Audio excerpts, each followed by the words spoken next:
स्वागत है आप लोग का यूपीपीएससी मेंटर ग्रुप पे। आज हम लोग आखिरी पड़ाव पे हैं जिसके सोशल जस्टिस पे।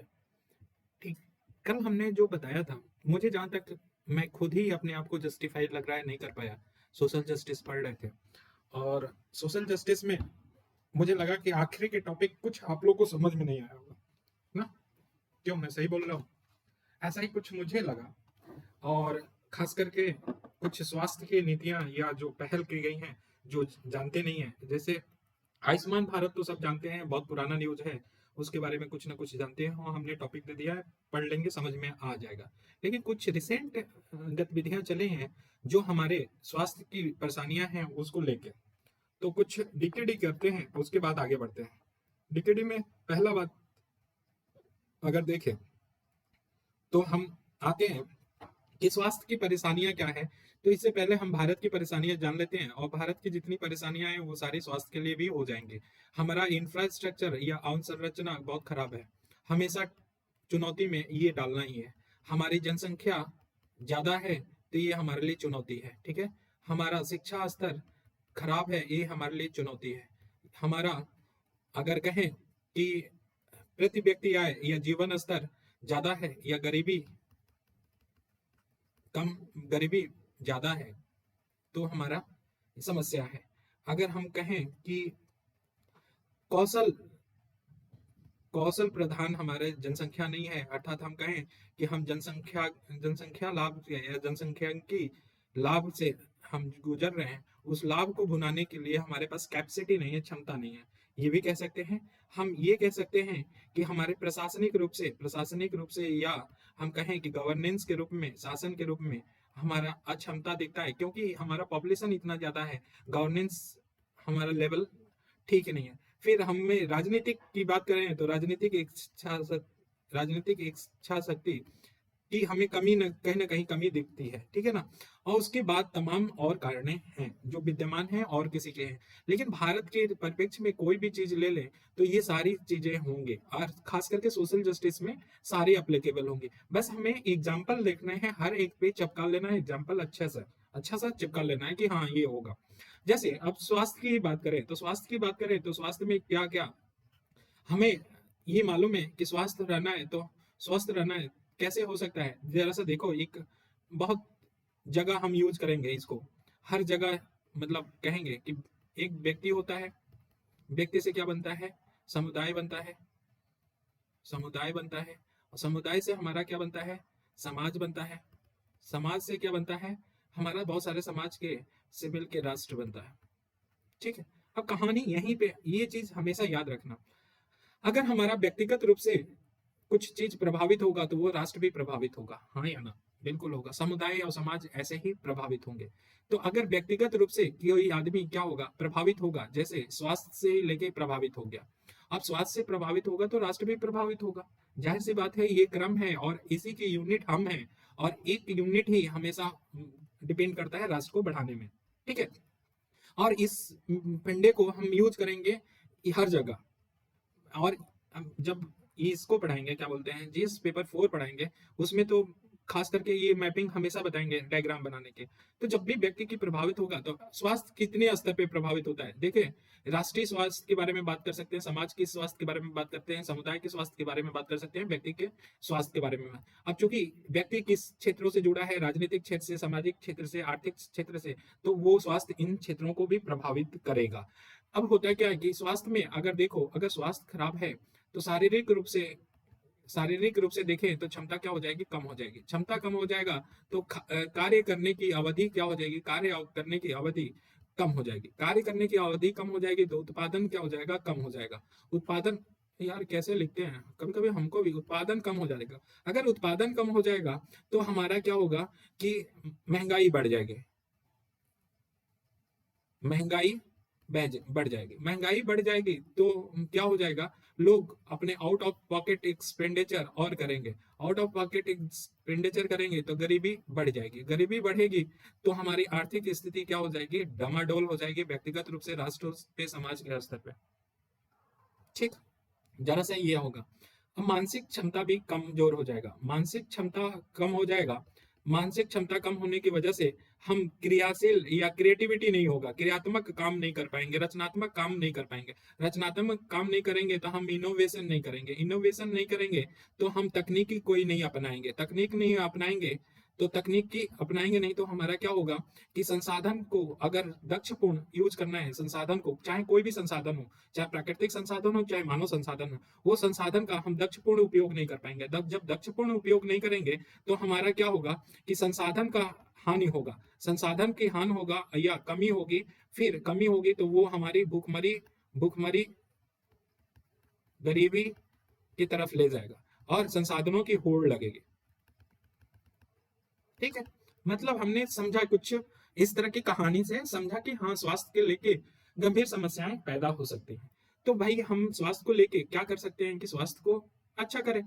ठीक है, चुनौतियां तो हैं ही हैं हमारे पास, तो इन सब चुनौतियों को निपटने के लिए बहुत सारी सरकार ने नीतियां लेके आई, और उन नीतियों के बारे में अभी जो दो नीतियां हैं देखो, एक है हमारा कहते हैं नीति आयोग का, वेरी इंपॉर्टेंट, मतलब मैं कह रहा हूँ कि इसको यूज ही करना है, कहीं ना कहीं यूज करना है, इसलिए मैं आज फिर से पढ़ा रहा हूँ। ठीक है, नीति आयोग, नीति आयोग ने अपना विजन दिया, नीति आयोग, और यहाँ से लिखना स्टार्ट करें प्लीज, क्योंकि पहले हमने जो दिया वो हमारा डीकेडी था, लेकिन और भी समझने के लिए आसान भाषा में करने में, लेमैन की तरह समझना और इजीली लिखना, वो हम करते हैं। नीति आयोग ने एक अपना स्वास्थ्य पे विजन दिया 2035। 2035 विजन क्या है, ये सार्वजनिक स्वास्थ्य, इसने विजन दिया सार्वजनिक स्वास्थ्य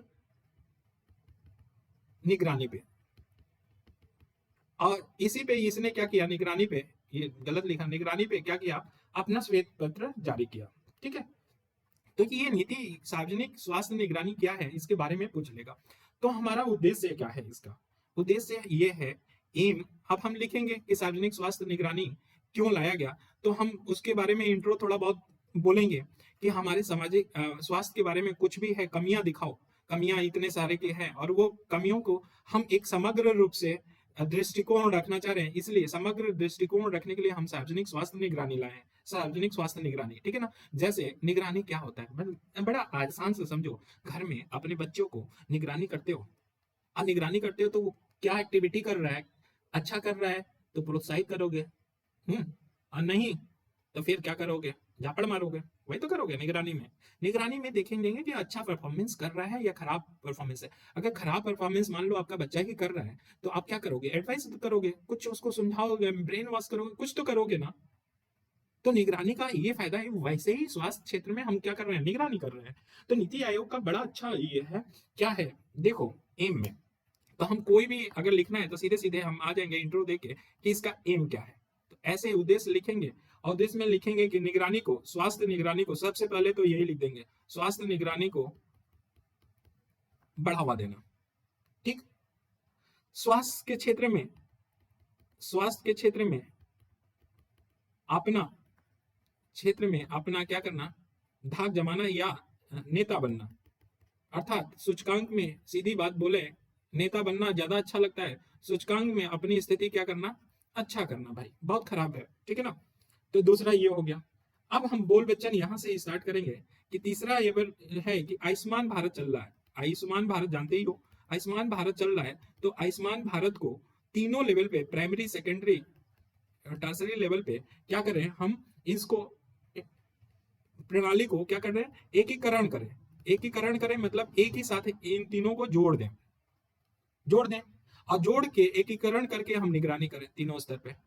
तो पहला एम भी हो गया, कार्य भी हो गया। ठीक, नेक्स्ट क्या है कि स्वास्थ्य जो प्रणाली प्रणाली है, सिस्टम है, हेल्थ सिस्टम है, उसको हम क्या करें, मजबूत करें। ठीक, और नेक्स्ट हमारा इसमें क्या है कि व्यक्तिगत रूप से जो व्यक्तिगत व्यक्तिगत ई स्वास्थ्य प्रणाली है, ई स्वास्थ्य प्रणाली है, उस प्रणाली को रिकॉर्ड के फॉर्म में रखा जाए, रिकॉर्ड के फॉर्म में रखा जाए, रिकॉर्ड के फॉर्म में रखा जाए, और रिकॉर्ड के फॉर्म में रखा जाए और निगरानी किया जाए।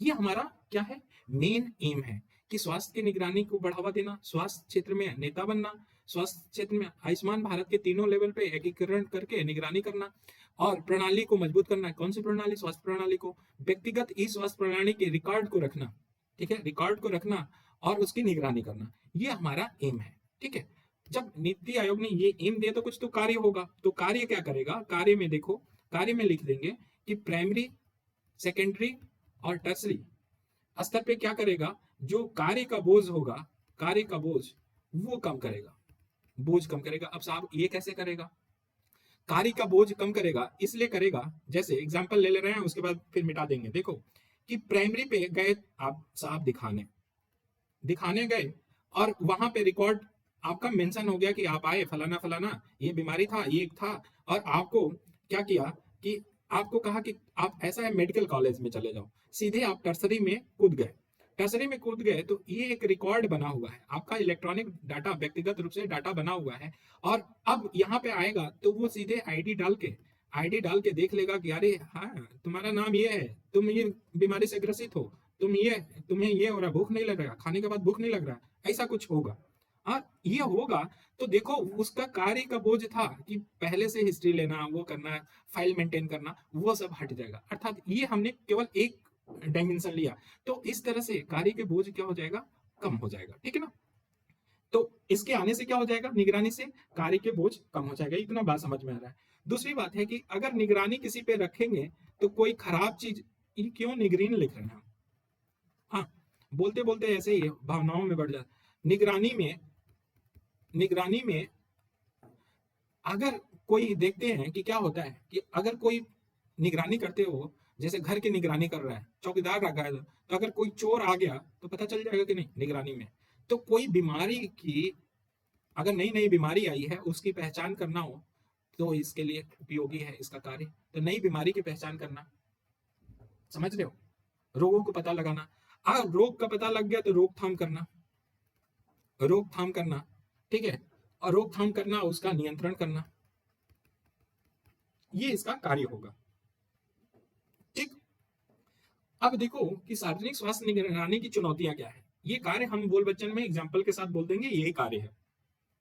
अब जरा सा चुनौतियां क्या है, अगर चुनौतियां देखें तो निगरानी होगा। अब निगरानी किसके बोल रहे हैं कि इलेक्ट्रॉनिक फॉर्म में क्या कर लेंगे, सबको इंटीग्रेट कर देंगे, सबको जोड़ देंगे। तो भाई हमारा डेटा रखना, एक तो भारत में सबसे बड़ी बात है कि डेटा मैनेजमेंट या डाटा प्रबंधन हमारा बहुत खराब है। कैसे डाटा मैनेजमेंट खराब है, हम बता दें कि आप अभी भी देख लो कि जो डाटा रखा जाता है वो गुणवत्तापूर्ण नहीं होता, गुणवत्ता नहीं होता है, गुणवत्ता नहीं है। मतलब कि हाँ हाँ एंट्री कर लिया, अगर टाइप भी कर रहे हैं, एक टाइप की बात कर रहे हैं कि हम इलेक्ट्रॉनिक रूप से रख रहे हैं, लिखना था क्या 41 14 लिख दिया, तो कौन देख रहा है, बस इधर उधर का फेर हो गया। तो गुणवत्तापूर्ण हम डाटा नहीं, और मैं मजे की बात हूँ, इतना डाटा, जितना रिसर्च वाले, हम रिसर्च से जुड़े हुए हैं तो इसे पता है कि डाटा को लेके दुनिया में भारत की बड़ा छिछालेदर होता है। क्या होता है कि अगर आप पब्लिश करते हो कोई चीज, अच्छी चीज बता रहे हो, तो वो सब डाटा मांगते हैं कि तुम देखो, दिखाओ हमको डाटा, ये बात सही है तो दिखाओ डाटा, तब जाके प्रोसीड करते हैं। इतना खराब गुणवत्ता उन लोगों के मन में बैठा, और उसके लिए रिस्पॉन्सिबल भी है।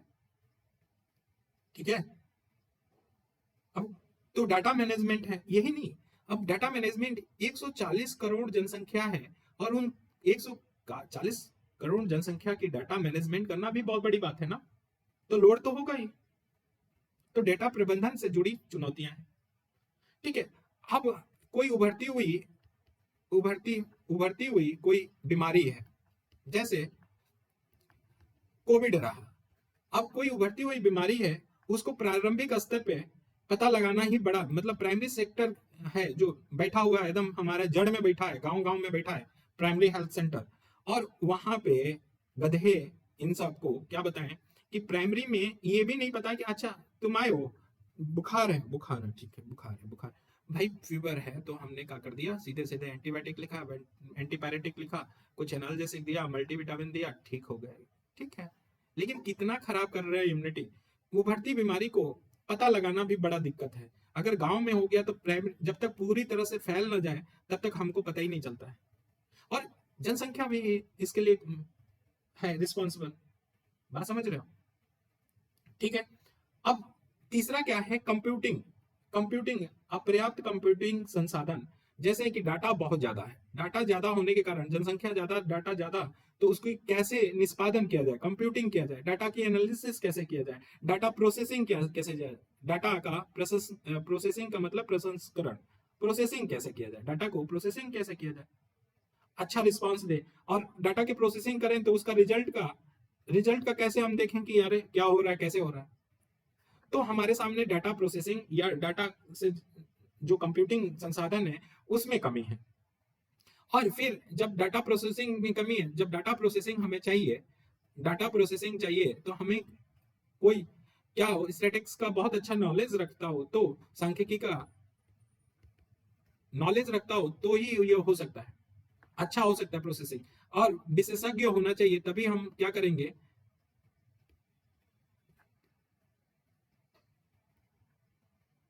तभी हम क्या कर सकते हैं, अच्छा रिजल्ट निकाल सकते हैं। तब हमारे पास जो डाटा होगा वो डाटा का कहीं ना कहीं यूज होगा। तो कुशल कर्मचारी नहीं है, ये भी हमारे लिए चुनौती है। तो ये निगरानी के लिए हमने ओवरऑल कहानी बता दिया। ठीक। दूसरा टॉपिक हमारा है जो राष्ट्रीय राष्ट्रीय डिजिटल स्वास्थ्य मिशन, स्वास्थ्य mission, national digital health mission या स्कीम या मिशन करो। ठीक है। इसके बारे में अगर देखें तो 74वें जब स्वतंत्रता दिवस बनाया जा रहा था उसी समय में ये हमारे प्रधानमंत्री जी ने अनाउंस किया कि हम ऐसा कर रहे हैं। और राष्ट्रीय डिजिटल स्वास्थ्य मिशन लाने के पीछे भी हमारी पहले की जो चुनौतियां देख रखे थे हेल्थ सेक्टर में, उसी से जुड़ा हुआ है। ठीक है। अब पीएम ने इन्होंने अनाउंस कर दिया, तो क्या है इसके बारे में जाने। ठीक है। तो ये बारे में अगर कहें तो बारे में अगर देखें तो ये एक डिजिटल स्वास्थ्य पारिस्थितिकी तंत्र बनाता है। डिजिटल, लिख लेना आप लोग, डिजिटल हेल्थ हेल्थ इकोसिस्टम बनाना है, इकोसिस्टम या डिजिटल स्वास्थ्य पारिस्थितिकी बनाना है। ठीक है। हेल्थ सिस्टम है क्या, डिजिटल हेल्थ इकोसिस्टम का मतलब क्या है, ये पारिस्थितिकी बनाना है मतलब क्या बनाना है। तो देखो नाम से पता चल रहा है डिजिटल फॉर्म में करना है, तो हमें क्या करना है, डिजिटल आईडी बनाना है, हर एक का डिजिटल आईडी करना है। जो हमारा रिकॉर्ड है, रिकॉर्ड को हम कॉपी पेन में न लिख के रिकॉर्ड का क्या करें, डिजिटलीकरण करें। ठीक है।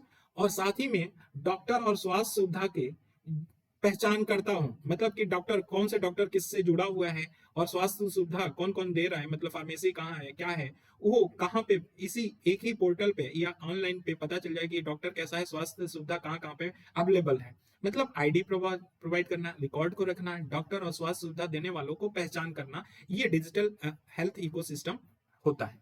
ठीक है। अब देखो इसी बात पे हमें डीकेडी करना है, दिमाग की दही करना है। यही है राष्ट्रीय डिजिटल स्वास्थ्य मिशन के बारे में, यही है कहानी। और इतना डरावना लगता है। देखो, और इसी की बात हम कहें कि ये का अपने आप आ गया, नहीं नहीं साहब, जो हमारा स्वास्थ्य पॉलिसी आया था, हेल्थ पॉलिसी 2017 आया था, उसमें बोला गया था कि हम एक डिजिटल हेल्थ इकोसिस्टम बनाएंगे।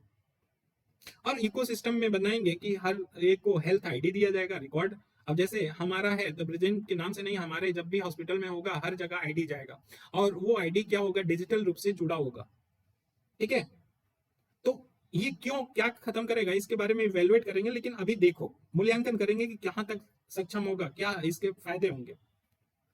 तो ये देखो हेल्थ डिजिटल हेल्थ इकोसिस्टम लाएगा, तो बारे में देखें तो ये दक्षता लाएगा कि नहीं, इफिशियंसी लाएगा।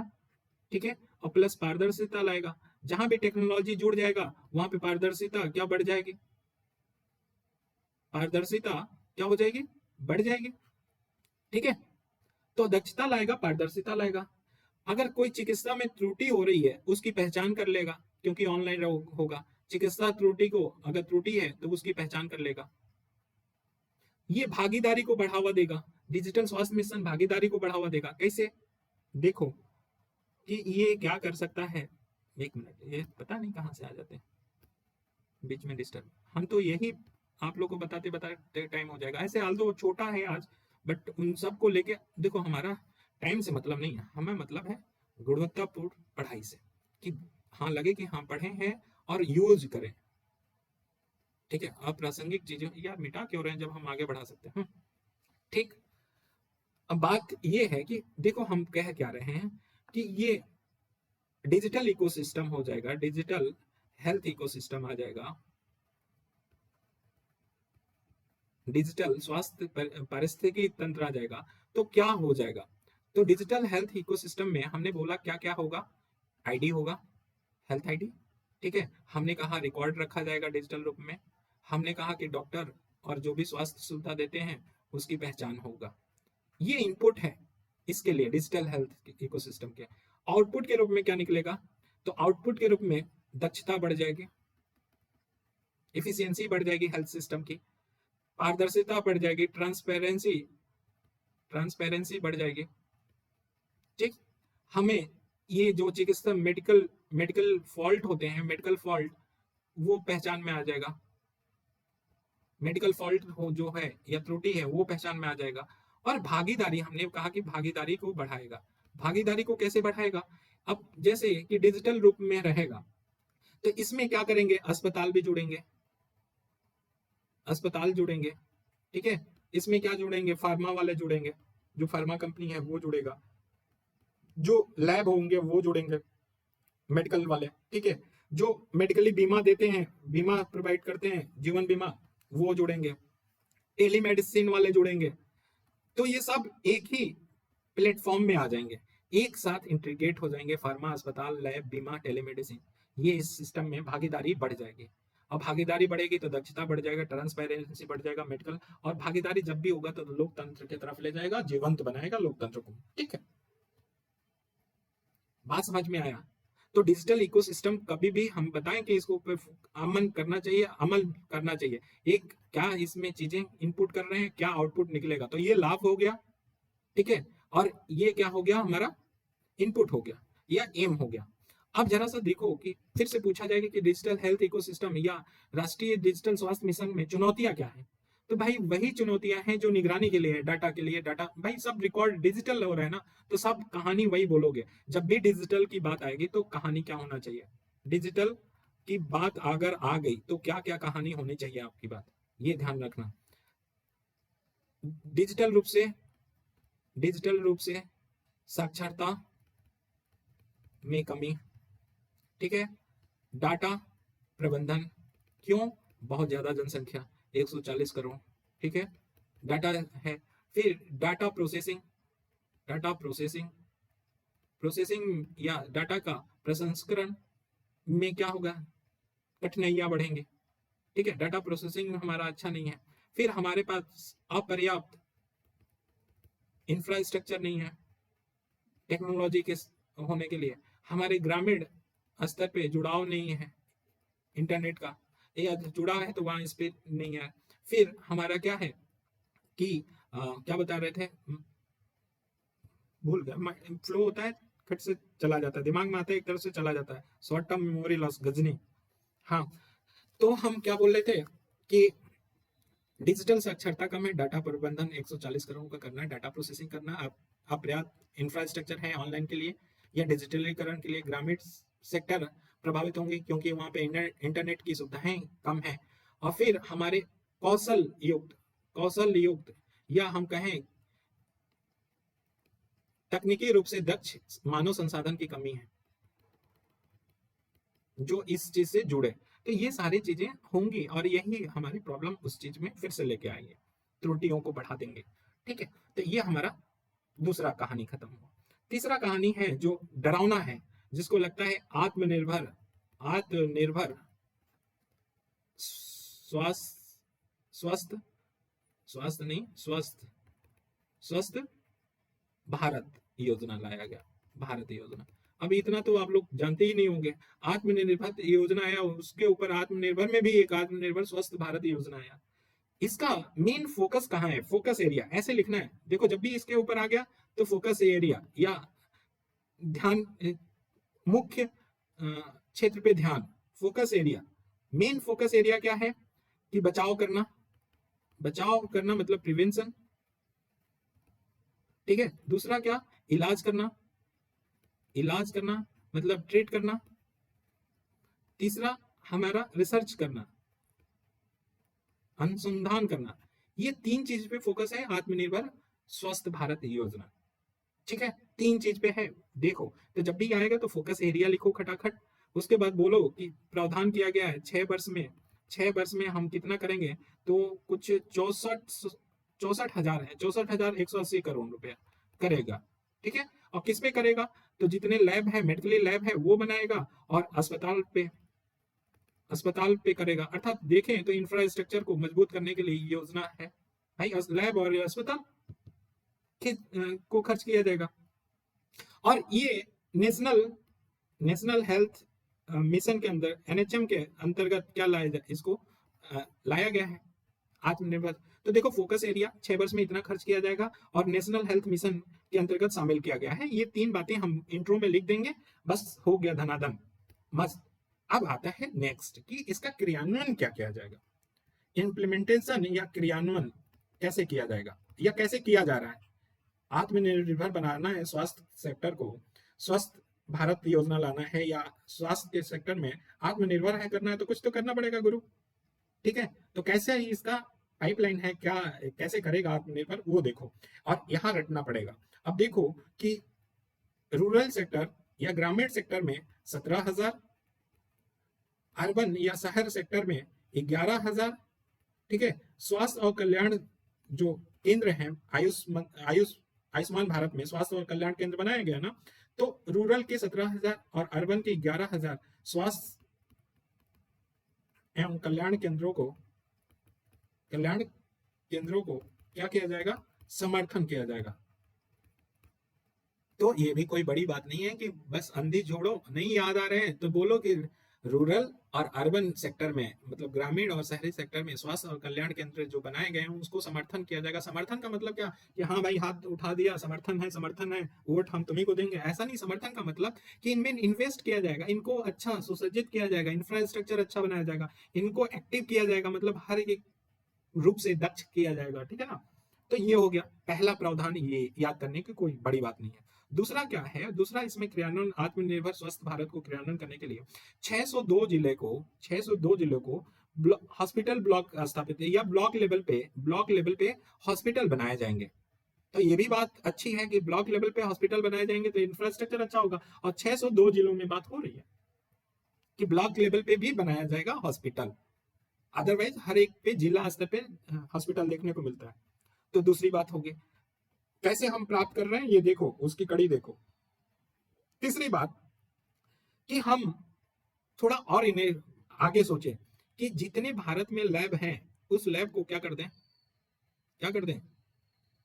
इस तार से, इस कंप्यूटर से एक सबको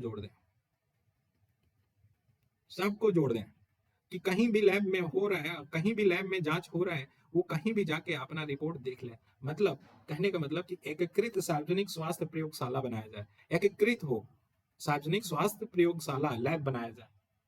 ठीक है, तो एकीकृत सार्वजनिक स्वास्थ्य प्रयोगशाला की बात बनाने की है। तो ये भी इंफ्रास्ट्रक्चर हमारा क्या करेगा, सुदृढ़ करेगा। जो हम चिल्लाते आ रहे हैं कि कमी है इंफ्रास्ट्रक्चर, देखो सबसे कमी तो हमने बताया था कि इंफ्रास्ट्रक्चर और पारदर्शिता का है, भ्रष्टाचार का है। तो डिजिटल निगरानी वगैरह उसको खत्म करेगा और इंफ्रास्ट्रक्चर को ये खत्म करेगा। लेकिन बच तो गया सबसे बड़ी बात कौशल के लिए, तो प्रधानमंत्री उसके लिए भी कुछ सोच ही रहे होंगे, हर घर कौशल दे दो या ना कुछ ऐसा चला देंगे। हाँ चलो, तो तीसरा बात ये हो गया। चौथा क्या है कि 11 राज्यों में ऐसा सोचा गया है कि 11 राज्यों में 28 में से कितने, 11 राज्यों में 3,000 से ऊपर 3,382 ब्लॉक डेवलप किए जाएंगे। और वो ब्लॉक क्या होंगे, सार्वजनिक इकाई स्थापित किया जाएगा। ब्लॉक लेवल पे सार्वजनिक इकाई होगा, मतलब कि वहां पे सब कुछ होगा, सब कुछ मिलेगा, हॉस्पिटल से लैब वगैरह सब कुछ स्थापित होगा। ठीक है, चौथा पॉइंट अगर देखें, आप लोग नोट कर रहे होंगे हमारे ख्याल से, चौथा पॉइंट अगर देखें तो इसमें क्या है कि नेशनल सेंटर फॉर डिजीज हाँ डिजीज कंट्रोल, जो national centre for disease control संस्थाएं हैं, ये क्या करती हैं, national centre for disease control की जो अपना नया डायमेंशन ला के कहते हैं कि ये खतरनाक वायरस है, संक्रामक रोग हो रहा है, गैर संक्रामक रोग हो रहा है, ये यही रिसर्च करते हैं। तो इनको समर्थन करना, समर्थन का मतलब सीधी बात है कि इनको रिक्वायरमेंट के हिसाब से इंफ्रास्ट्रक्चर वगैरह सही करना, ठीक। और पांचवा, वेरी इंपॉर्टेंट, कि हम क्या करें, एक integrated integrated health information system बनाना, इंफॉर्मेशन और पोर्टल बनाना या सिस्टम बनाना, पोर्टल बनाना, इंटीग्रेटेड एकीकृत स्वास्थ्य सूचना पोर्टल बनाना। इसका मतलब क्या, कि भाई साहब एक ऐसा कंप्यूटर हो, इसमें www. खुलजा सिमसिम पोर्टल, स्वास्थ्य पोर्टल .com है, डाल दिया और यहाँ पे खुल गया सब पोर्टल, अपनी राम कथा हिस्ट्री सब हेल्थ सिस्टम का पता चल जाएगा। और साथ ही में कि किसको कहाँ पे कर्मचारी की कमी है, कहाँ पे कुछ संसाधन की कमी है, कहाँ पे बिजली की कमी है, सब पता चले, इंटीग्रेटेड रूप से हेल्थ सिस्टम का इंफॉर्मेशन हो वहां पे, ठीक। ये पांचवी बात बोला गया। छठी बात इसमें क्या कहा गया है, कि 15 स्वास्थ्य आपात केंद्र स्थापित किए जाएंगे, 15 emergency emergency health health emergency centre, health emergency centre स्थापित किए जाएंगे। जो स्वास्थ्य आपात केंद्र स्थापित किए जाएंगे 15, कि कोई अगर इमरजेंसी हेल्थ, जैसे ये कोविड में ही कहानी आई है, ये हमारे जितने भी जो कमियां उजागर की है कोविड ने की है, तो इमरजेंसी सेंटर के लिए बोला गया कि 15 स्थापित किए जाएंगे, आल्दो ये कम है। और साथ ही में बोला गया कि 2 मोबाइल, मोबाइल मतलब फोन नहीं, मोबाइल हॉस्पिटल होगा, चलता फिरता हॉस्पिटल होगा 2। पता चला कि उत्तर प्रदेश में बहुत ज्यादा डेंगू फैला है, डेंगू नहीं बोले हैं यार, कौन, जापानीज इंसेफेलाइटिस, जापानीज इंसेफेलाइटिस फैला हुआ है, आ गया। दोनों में से, या दोनों मोबाइल हॉस्पिटल आया, गोरखपुर में लगा दिए दोनों, और घूम घूम के ये जा रहे हैं कि गांव में गए और चेक किए और ट्रीट कर रहे हैं, वहीं पर हॉस्पिटल बना दिए गांव में। तो 2 मोबाइल की बात की, आल्दो कम है, ये अच्छा इनिशिएटिव माना जा सकता है। तो इतना सारे हमारे क्रियान्वयन किया जा रहा है, किसको, आत्मनिर्भर स्वस्थ भारत योजना के अंतर्गत। तो एक बार फटाफट देख लेते हैं कि इसी पे ज्यादा है, हम आधा घंटा से ऊपर इसी पे ले लेंगे, तो कहानी कैसे खत्म होगी। तो देखो, क्रियान्वयन की बात करें तो रूरल सेक्टर और अर्बन सेक्टर में स्वास्थ्य कल्याण केंद्रों को क्या किया जाएगा, समर्थन किया जाएगा। और साथ ही में ये बोला गया कि 600 जिलों में ब्लॉक हॉस्पिटल खोला जाएगा, और लैब जितने हैं उनको एकीकृत किया जाएगा, जितने सार्वजनिक लैब हैं उनको एकीकृत किया जाएगा। और 11 राज्यों में बोला गया कि ब्लॉक लेवल पे सार्वजनिक इकाई बनाया जाएगा 11 जिलों में। फिर हमने बताया कि national centre for disease control जो संस्था है, या उस संस्था को समर्थन दिया जाएगा, इंटीग्रेटेड हेल्थ इंफॉर्मेशन पोर्टल बनाया जाएगा। और साथ ही में ये बोला कि 15 इमरजेंसी हेल्थ इमरजेंसी सेंटर खोले जाएंगे, और साथ ही 2 मोबाइल हॉस्पिटल संचालित है। ये हमारे आत्मनिर्भर स्वस्थ भारत की है। पॉजिटिव क्या है, तो पॉजिटिव लाभ क्या है इससे, तो लाभ की बात आ जाएगी। तो लाभ जो भी है, इंफ्रास्ट्रक्चर को तो बनाना ही है, इंटीग्रेट करना, एकीकृत करना, ठीक है, समग्र दृष्टिकोण रखना, दृष्टिकोण करना, ठीक है। साथ ही में स्वास्थ्य सुविधा अच्छा करना, स्वास्थ्य सुविधा अच्छा करना, जैसे लैब वगैरह, ठीक है, लैब वगैरह पहुंच बढ़ाना। तो ये फटाफट वाला होगा, खटाखट वाला लिखने वाला, बस वो याद करने की बात होगी, ठीक है ना। अब नेक्स्ट हम चल, कैसे खत्म होगा भाई, आज का लेक्चर हुए नहीं खत्म हो रहा। एक हमारा फिर से आ गया कि एनईपी पे जब आ जाए तो दुविधा हो जाएगा, एनईपी नेशनल एजुकेशन पॉलिसी 2020 पे दुविधा हो जाएगा। 125 वर्ड में या 200 वर्ड में अगर लिखना हो तो आप लोग लिख नहीं पाओगे, इसलिए हमने इसको लेके आना पड़ा कि कैसे लिखेंगे, बड़ी अच्छे से लिखेंगे। इंट्रो में बोलेंगे कि, इंट्रो देंगे, अब आप लोग लिख लेना इसको। इंट्रो में बोलेंगे कि 3 से 18 वर्ष के आयु समूह के अनुरूप इसको सशक्त करने के लिए लाया गया है। 3 से 18 वर्ष के आयु समूह को सशक्त करने के लिए 5+3+3+3+4 के अनुरूप ढाला गया है। और इसमें बोलेंगे कि इसके प्रावधान, प्रावधान क्या है, तो प्रावधान क्या है, ऐसे ही खटाखट लिखना है। प्रावधान में देखो तो हम कैसे लिखेंगे, बड़ा शॉर्ट फॉर्म में लिखेंगे। इंट्रो कुछ भी अच्छा सोच लेना, इंट्रो सोच लेना। प्रावधान हम क्या करेंगे कि स्कूली शिक्षा पे बोलेंगे, पहला स्कूली शिक्षा पे, हम कोई और नहीं, एकदम टू द पॉइंट एनालिसिस कर रहे हैं। स्कूली शिक्षा पे बताएंगे कि क्या किया जा रहा है, कि पाठ्यक्रम को व्यवस्थित किया जा रहा है, पाठ्यक्रम को व्यवस्थित किया जा रहा है।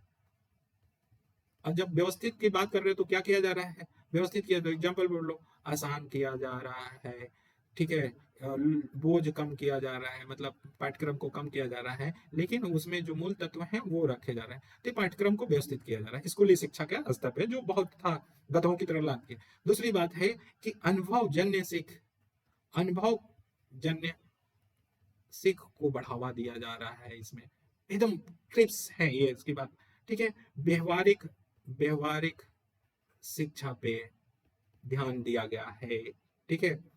ऐसा करके, और ध्यान दिया गया है, बल दिया गया है, आदि कर दें, बस 3-4 लाइन बहुत है। ठीक है। क्योंकि हमें समेटना इतने में ही है। अब जरा, अब उच्च शिक्षा पे ज्यादा आ जाना है, क्योंकि जो एग्जामिनर चेक करने वाला है ना, वो ससुरा इसी में बैठा हुआ है, और इसी पे क्या करेगा, बोल बच्चा निकालेगा। तो यहाँ पे थोड़ा सा बोलेंगे कि विदेशी विदेशी विश्वविद्यालय, जो विश्वविद्यालय हैं, वो भारत में आएंगे, आएंगे मतलब उच्च शिक्षा के लिए इनको, इनके लिए खोल दिया गया है विदेशी विश्वविद्यालय के लिए। तो हम ऐसे ही बोल रहे हैं अपनी लैंग्वेज में, विदेशी विश्वविद्यालय भारत में आएंगे, मतलब उच्च शिक्षा के लिए विदेशी विश्वविद्यालयों के लिए खोल दिया गया है, वो आगे अपना स्थापना कर सकते हैं। दूसरी बात कि यूजीसी जो है, यूजीसी और अखिल भारतीय अखिल भारतीय तकनीकी तकनीक शिक्षा परिषद परिषद को समाप्त कर दिया गया है, समाप्त कर दिया गया है। ठीक। फिर बहुनिकासीय व्यवस्था किया गया है, ये बहुत अच्छी बात है। ठीक है। और बहुनिकासी के बाद 4 वर्षीय, 4 वर्षीय, ये भी बताओ, 4 वर्षीय बहु विषय स्नातक कार्यक्रम चलाया गया है, बहु विषय स्नातक कार्यक्रम चलाया गया है इसके अंतर्गत। ऊंच में बताओ कि एमफिल को बंद कर दिया गया। ठीक। तो ये हमने ये यहाँ पे कर दिया। तो स्कूली शिक्षा भी हो गया, उच्च शिक्षा भी हो गया। अन्य जोड़ दो, अन्य में क्या होंगे जो सबसे इंपॉर्टेंट है, वो जो कि एग्जामिनर ढूंढेगा, और वो ढूंढेंगे अन्य में क्या, कि लिंग समावेशन के लिए बड़ा, सब लोग नोट कर लेना, समावेशन के लिए क्या किया गया है, फीमेल के लिए और एलजीबीटी के लिए फंड रखा गया है, एलजीबीटी के लिए। ठीक है। लिंग समावेशन निधि, इसको निधि कह लो। ठीक है। निधि का प्रावधान है। राष्ट्रीय शैक्षिक प्रौद्योगिकी मंच बनाया गया है, राष्ट्रीय शैक्षिक प्रौद्योगिकी मंच का स्थापना किया गया है इसमें। ठीक है। नेशनल नेशनल रिसर्च, राष्ट्रीय अनुसंधान फाउंडेशन की स्थापना की बात कहा है, नेशनल रिसर्च फाउंडेशन। ठीक है। और साथ ही साथ इसमें लास्ट लाइन जोड़ देना कि वंचित वंचित जो क्षेत्र हैं, जो शिक्षा से वंचित क्षेत्र हैं और जो समूह हैं, उन पे क्या किया गया है, ध्यान केंद्रित किया गया। बस यही सबसे बड़ी बात है, वंचित क्षेत्र और समूह पे ध्यान केंद्रित किया गया। ये हो गया हमारा भाई, प्रावधान भी हमने लिख दिया, और 5+3+3+4 बता भी दिया, और हम पूरी कहानी राम कथा नहीं लिखेंगे, ये हो गया। अन्य हो गया। अन्य के बाद अब हम कहेंगे कि इसकी विश्लेषण करने की बात आएगी, तो प्रासंगिकता बताएंगे कि प्रासंगिकता क्या है इसकी। तो हम एक एक लाइन में लिखेंगे और एग्जाम्पल भी देते चलेंगे। तो हम कहेंगे कि प्रासंगिकता है कि व्यापक रूपरेखा है इसका। रूपरेखा है मतलब कि स्कूल से लेके उच्च शिक्षा तक इसमें बदलाव किया गया है, व्यापक रूप से रूपरेखा दिया गया है, ये बोल देंगे। जैसे कुछ जो भी एग्जाम्पल पीछे बोल दिया उसमें से एक आध दे सकते हो। ठीक है। दूसरा हमारा क्या प्रासंगिकता है कि महत्वपूर्ण सोच को बढ़ावा देगा या प्रोत्साहित करेगा।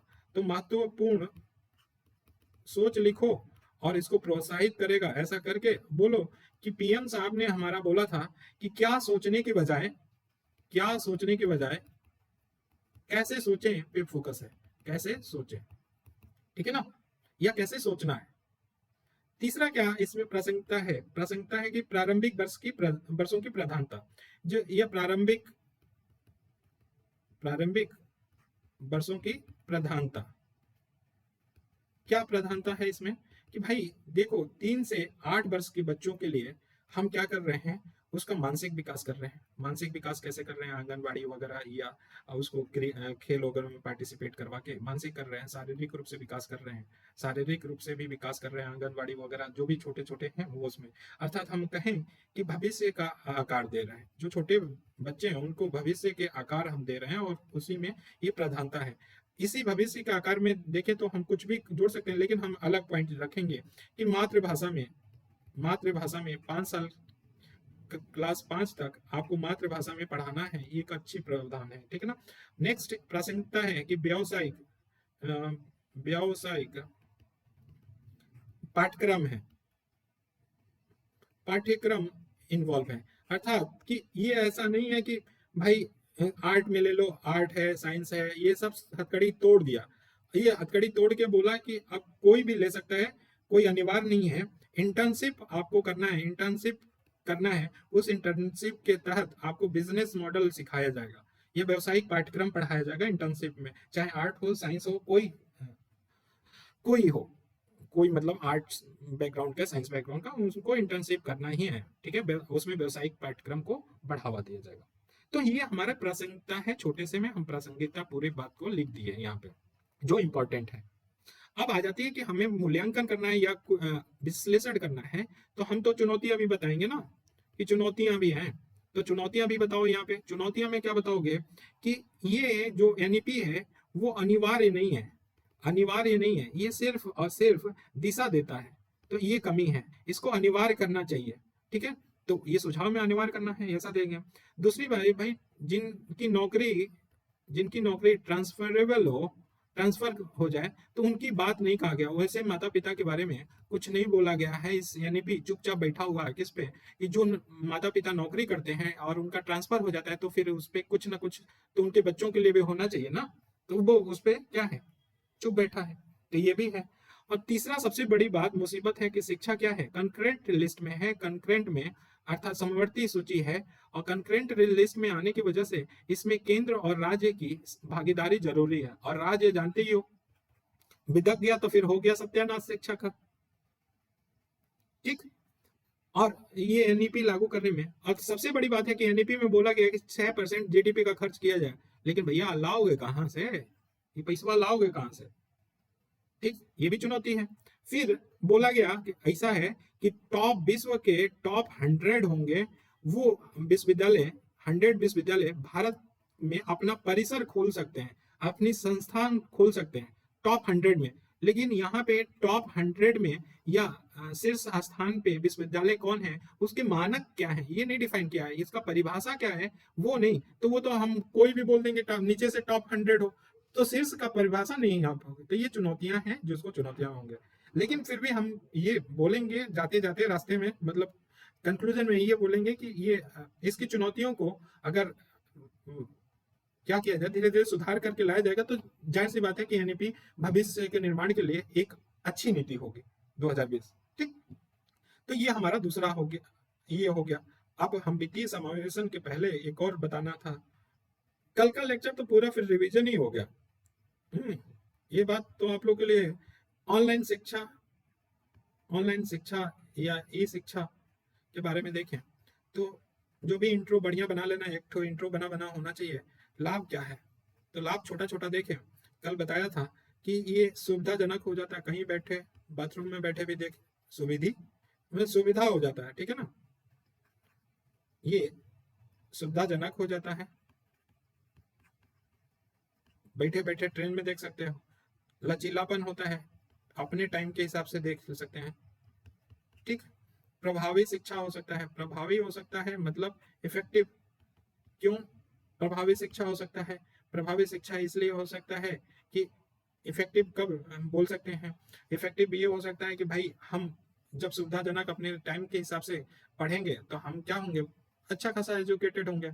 अगर नहीं होगा, हमें स्कूल में जाने के लिए बोला, मम्मी थप्पड़ मार के भेजेंगी, हम जाके उधर चाय बिस्किट खा रहे हैं, तो प्रभावित शिक्षा कहाँ से होगा। तो प्रभावित शिक्षा को बढ़ावा देगा। अनुशासित शिक्षा होगा, अनुशासित शिक्षा होने का मतलब कि ऑडियो ऑडियो और विजुअल क्या होगा, बढ़ावा देगा, और ये ब्रेन को सबसे ज्यादा ट्रेन करता है, तो ये होगा। दूसरी बात है कि जो ट्यूटर है जो पढ़ा रहा है और जो स्टूडेंट है उनके बीच में लिंक बन जाएगा, ठीक है। फिर पर्यावरण अनुकूल होगा, पर्यावरण की भी बात करेंगे, पर्यावरण के अनुकूल होगा। जो बच्चे रोज बस से जाते हैं तो बस से मुक्ति, ठीक है। जो बाइक से जाते हैं बाइक से मुक्ति, ठीक है। जो स्कूटी से जाती हैं वो स्कूटी से मुक्ति, मतलब कुछ तो पर्यावरण में प्रदूषण कम होगा, बोलो, ठीक। इलेक्ट्रिसिटी, वो स्कूल में जब जाए नहीं, हड़ताल हुआ, स्कूल की बिजली बंद, कुछ तो लोड हुआ, CO2 इमिशन में कम हुआ। ठीक। वैश्विक स्तर की शिक्षा दे सकते हैं इसमें। नेक्स्ट हम पॉइंट बताएं कि वैश्विक स्तर पे शिक्षा, वैश्विक स्तर की शिक्षा हो सकती है, इससे लाभ है। कैसे? कि कई भाषाओं में हो, भाषाओं में दिया जा सकता है और कई भाषा सीख सकते हैं हम। और विभिन्न टाइम जोन में, डिफरेंट टाइम जोन में या विभिन्न समय क्षेत्र में हम पहुंच सकते हैं और वो लोग देख सकते हैं, तो वैश्विक पहुंच हमारा हो जाएगा। अधिक जुड़ाव होगा। अधिक जुड़ाव का मतलब, अधिक जुड़ाव का मतलब क्या? कि आकर्षक हो जाएगा, आकर्षक हो जाएगा। बहुत सुंदर सुंदर फोटो दिखाएंगे, वो वीडियो दिखाएंगे, इंटरेक्टिव मोड में बनाएंगे, ठीक है, जो कि ऐसे नहीं पॉसिबल है। ठीक। तो ये हमारा फायदा होगा।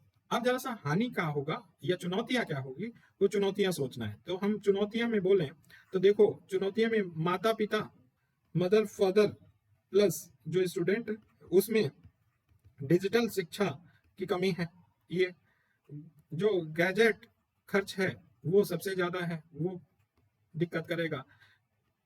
ऑनलाइन की कनेक्टिविटी, कनेक्टिविटी पुअर है ग्रामीण सेक्टर में तो, और वो नेक्स्ट है कि स्थानीय स्तर पे, स्थानीय स्तर पे या स्थानीय भाषा में हमारा सामग्री उपलब्ध नहीं है, इंग्लिश या हिंदी में ही बोलेंगे। ठीक है। फिर नेक्स्ट चुनौती है कि केमिस्ट्री का, हमें हाइड्रोजन गैस बनाना है या CO2 गैस बनाना है, तो हम तो कैसे भी दिखाएं वो नहीं बनेगा ना। ठीक है। बायो में सीजर से हमें काटना है, चाहे कैसे भी देख लो, प्रैक्टिकल रूप से अगर हमें सीजर उठाने के लिए बोल दिया जाए कि काटो, तो हाथ कांपने लगेंगे। तो प्रैक्टिकल भी कहीं ना कहीं जरूरी, तो वो लैब नहीं मिल पाएगा भाई। ठीक है। तो इसके लिए सरकार क्या लेके आई है, ये आप लोग नोट से देख लेना स्वयं। लेके पोर्टल आया, दीक्षा है, विद्यादान है, PM ई शिक्षा है, ये सब PM ई विद्या है, ये सब लेके सरकार द्वारा आया। DTH के चैनल बढ़ा दिए गए ऑनलाइन के लिए, तो बहुत सारे प्रावधान किए गए हैं। फिर वित्तीय समावेशन आ गया। वित्तीय समावेशन से पहले एक टॉपिक हम छोड़ रहे हैं, जो लास्ट टॉपिक है, वो क्यों छोड़ दें, उसको भी बता देते हैं। लो रिवीजन ही कर लो भैया। मानव संसाधन, क्योंकि यहाँ से क्वेश्चन बन सकता है, और हम लास्ट में बताए थे सबसे ज्यादा इसी को हमें बताना था, लेकिन हम आ गए कि आप लोग के चक्कर में कि थोड़ा सा, मानव संसाधन हमारा 65% युवा है। तो हम सब समझ रहे हो, हम लोग लाभांश में गुजर रहे हैं, लाभांश से, जनसंख्या की लाभांश से, डेमोग्राफी डिविडेंड। ठीक है। ये हमारा इंट्रो होगा, जो भी आप अच्छा सा सुंदर से बना लो मानव संसाधन में, या हम दिए होंगे। देखो, कुछ डाटा जान लें कि क्या है मानव संसाधन की प्रेजेंट स्थिति, क्या है या वर्तमान स्थिति क्या है। तो हमारा 85% युवा असंगठित, असंगठित क्षेत्र में काम करता है। मात्र 11%, 11% हमारा युवा, युवा कौशल प्रशिक्षित या कौशल युक्त रोजगार में है या तकनीकी युक्त है। ठीक है, हम डाटा दे रहे हैं। और हम कहें कि तीसरा बात है कि अभी बोला गया है कि हमें प्रतिवर्ष, प्रतिवर्ष, प्रतिवर्ष ये हालत है कि प्रतिवर्ष 20,000 प्रशिक्षकों की आवश्यकता है, हमें आवश्यकता है, जो कि क्या करें, कौशल शिक्षा प्रोवाइड करें। 20,000 प्रशिक्षकों की आवश्यकता है, लेकिन वर्तमान समय में हम 2,000 ही प्रशिक्षक देखते हैं, 2,000 हैं प्रशिक्षक। तो ये भी एक बात है। ये डाटा हम यूज कर सकते हैं और थ्रोली यूज कर सकते हैं, वर्तमान स्थिति को बता सकते हैं। वर्तमान स्थिति को डाटा से बता देंगे मानव संसाधन का। अब आ जाते हैं कि चुनौतियां क्या हैं। ठीक है। चुनौतियों को ही अगर पॉजिटिव वे में ले लोगे तो वो उसके लाभ हो जाएंगे। देखो, पहली चुनौती है कि कम नौकरी युक्त, देखें, जो भी नौकरी में क्या चाहिए, हमें कौशल चाहिए, तो नौकरी कौशल या नहीं है, नौकरी कौशल या नहीं है या बहुत कम है। जैसे एग्जाम्पल देखें, नौकरी कौशल नहीं है या बहुत कम है, इसका एग्जाम्पल देंगे हम, जब भी लिखेंगे तो एग्जाम्पल देंगे कि हमारा द इंडिया स्किल रिपोर्ट आया था, द इंडिया स्किल रिपोर्ट में, द इंडिया स्किल रिपोर्ट में इसमें बोला गया कि सिर्फ 45.9% जो स्किल दिए जा रहे हैं वही रोजगार योग्य हैं। मतलब बाकी 46% मान लोगे, मतलब कि 54% को कौशल नहीं मिल रहा है। ठीक है। दूसरा, यूनिसेफ ने क्या बोला, यूनिसेफ ने बोला कि भाई, भारत तुझे 50% से ज्यादा लोगों को हमेशा क्या करना है, कौशल प्रदान करना है। ठीक है, तो लेकिन तुम कर क्या रहे हो, 50% लोग को जो कौशल दे रहे हो वो कौशल ट्रैक पे नहीं है, जैसा देना चाहिए वैसा नहीं है, ये यूनिसेफ ने बोला। ठीक है, हम नौकरी में कौशल नहीं है या कम कौशल है। दूसरा हमारा क्या है, उद्यमिता के प्रति देखें। उद्यमिता के प्रति हमारा क्या दृष्टिकोण है, या हम अज्ञान हैं या हम क्या हैं, उदासीन हैं। क्यों, पकौड़े के रूप में अगर बोल दे प्रधानमंत्री कि पकौड़ा तल के कमाया जा सकता है, तो हम ये नहीं सोचेंगे, उद्यमी होने का नहीं सोचेंगे। चाय वाला बन सकता है, करोड़ों कमा सकता है चाय वाला, देख लेना कभी भी चाय वाला उद्यमी बना है। उदासीन बैठे रहते हैं कि हमें नौकरी दे दे, हे भगवान नौकरी मिल जाए चाहे जैसे भी हो, या उद्यमिता के लिए क्या क्या योजनाएं कर ला रही है सरकार उसके बारे में जानकारी ही नहीं है। स्टार्टअप योजना है, कोई भी योजना। ठीक है, 70% जो युवा हैं वो इनको योजनाओं के बारे में पता ही नहीं है, उद्यमिता योजना जो है उनके बारे में पता ही नहीं है। तीसरा क्या, अपर्याप्त प्रशिक्षण। अपर्याप्त प्रशिक्षण का मतलब की बात करें कि हमें हर साल कम से कम 12 मिलियन लोगों को प्रशिक्षित करके रोजगार देना है, 12 मिलियन। लेकिन हम कर क्या पा रहे हैं भाई साहब, हम सिर्फ और सिर्फ 4.3 मिलियन लोगों को प्रशिक्षित कर पा रहे हैं, और बेरोजगार में 49% देख रहे हैं, 45% ही हो पा रहे हैं। तो अपर्याप्त प्रशिक्षण। नेक्स्ट अगर देखें तो बेमेल कौशल है, बेमेल कौशल। भाई हमको चाहिए जो उद्योग हैं और जो जिनको रोजगार देना है उस उद्योग के अनुसार कौशल होना चाहिए, लेकिन आप कौशल कुछ और दे रहे हो। ये उद्योग क्या है, जूता बनाने वाला है, और तुम कौशल दे रहे हो कि कृषि में कैसे हम खाद्यान्न को बचाएं। और कहोगे कि भैया तुम तो ले ही नहीं रहे हो हमारे प्रशिक्षण को। मतलब उद्योग के अनुसार कौशल नहीं, और ये बार बार उठा है। या आवश्यक कौशल जैसा चाहिए उद्योगों को उतना पूर्ति नहीं हो पा रहा है। राम कथा 2% बता के हाँ हाँ हो गया जाओ तुम नौकरी करो, बेमेल कौशल है। और भाई साहब एक और बताएं कि 54% ऐसे युवा हैं जो लगे हुए हैं रोजगार में, और उद्योग बोलता है कि भाई उनको रीस्किल करना जरूरी है, रीस्किल करना है।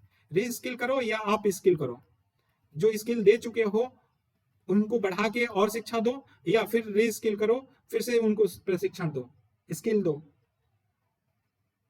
फिर तो ये भी चुनौती है 54%। फिर एक क्या है, जोखिम लेने की युवाओं में क्या है, कमी है, जोखिम ही नहीं लेना चाहते हैं।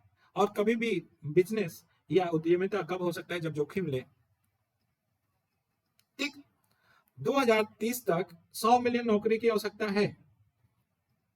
2030 तक कितना चाहिए, 100 मिलियन नौकरी चाहिए।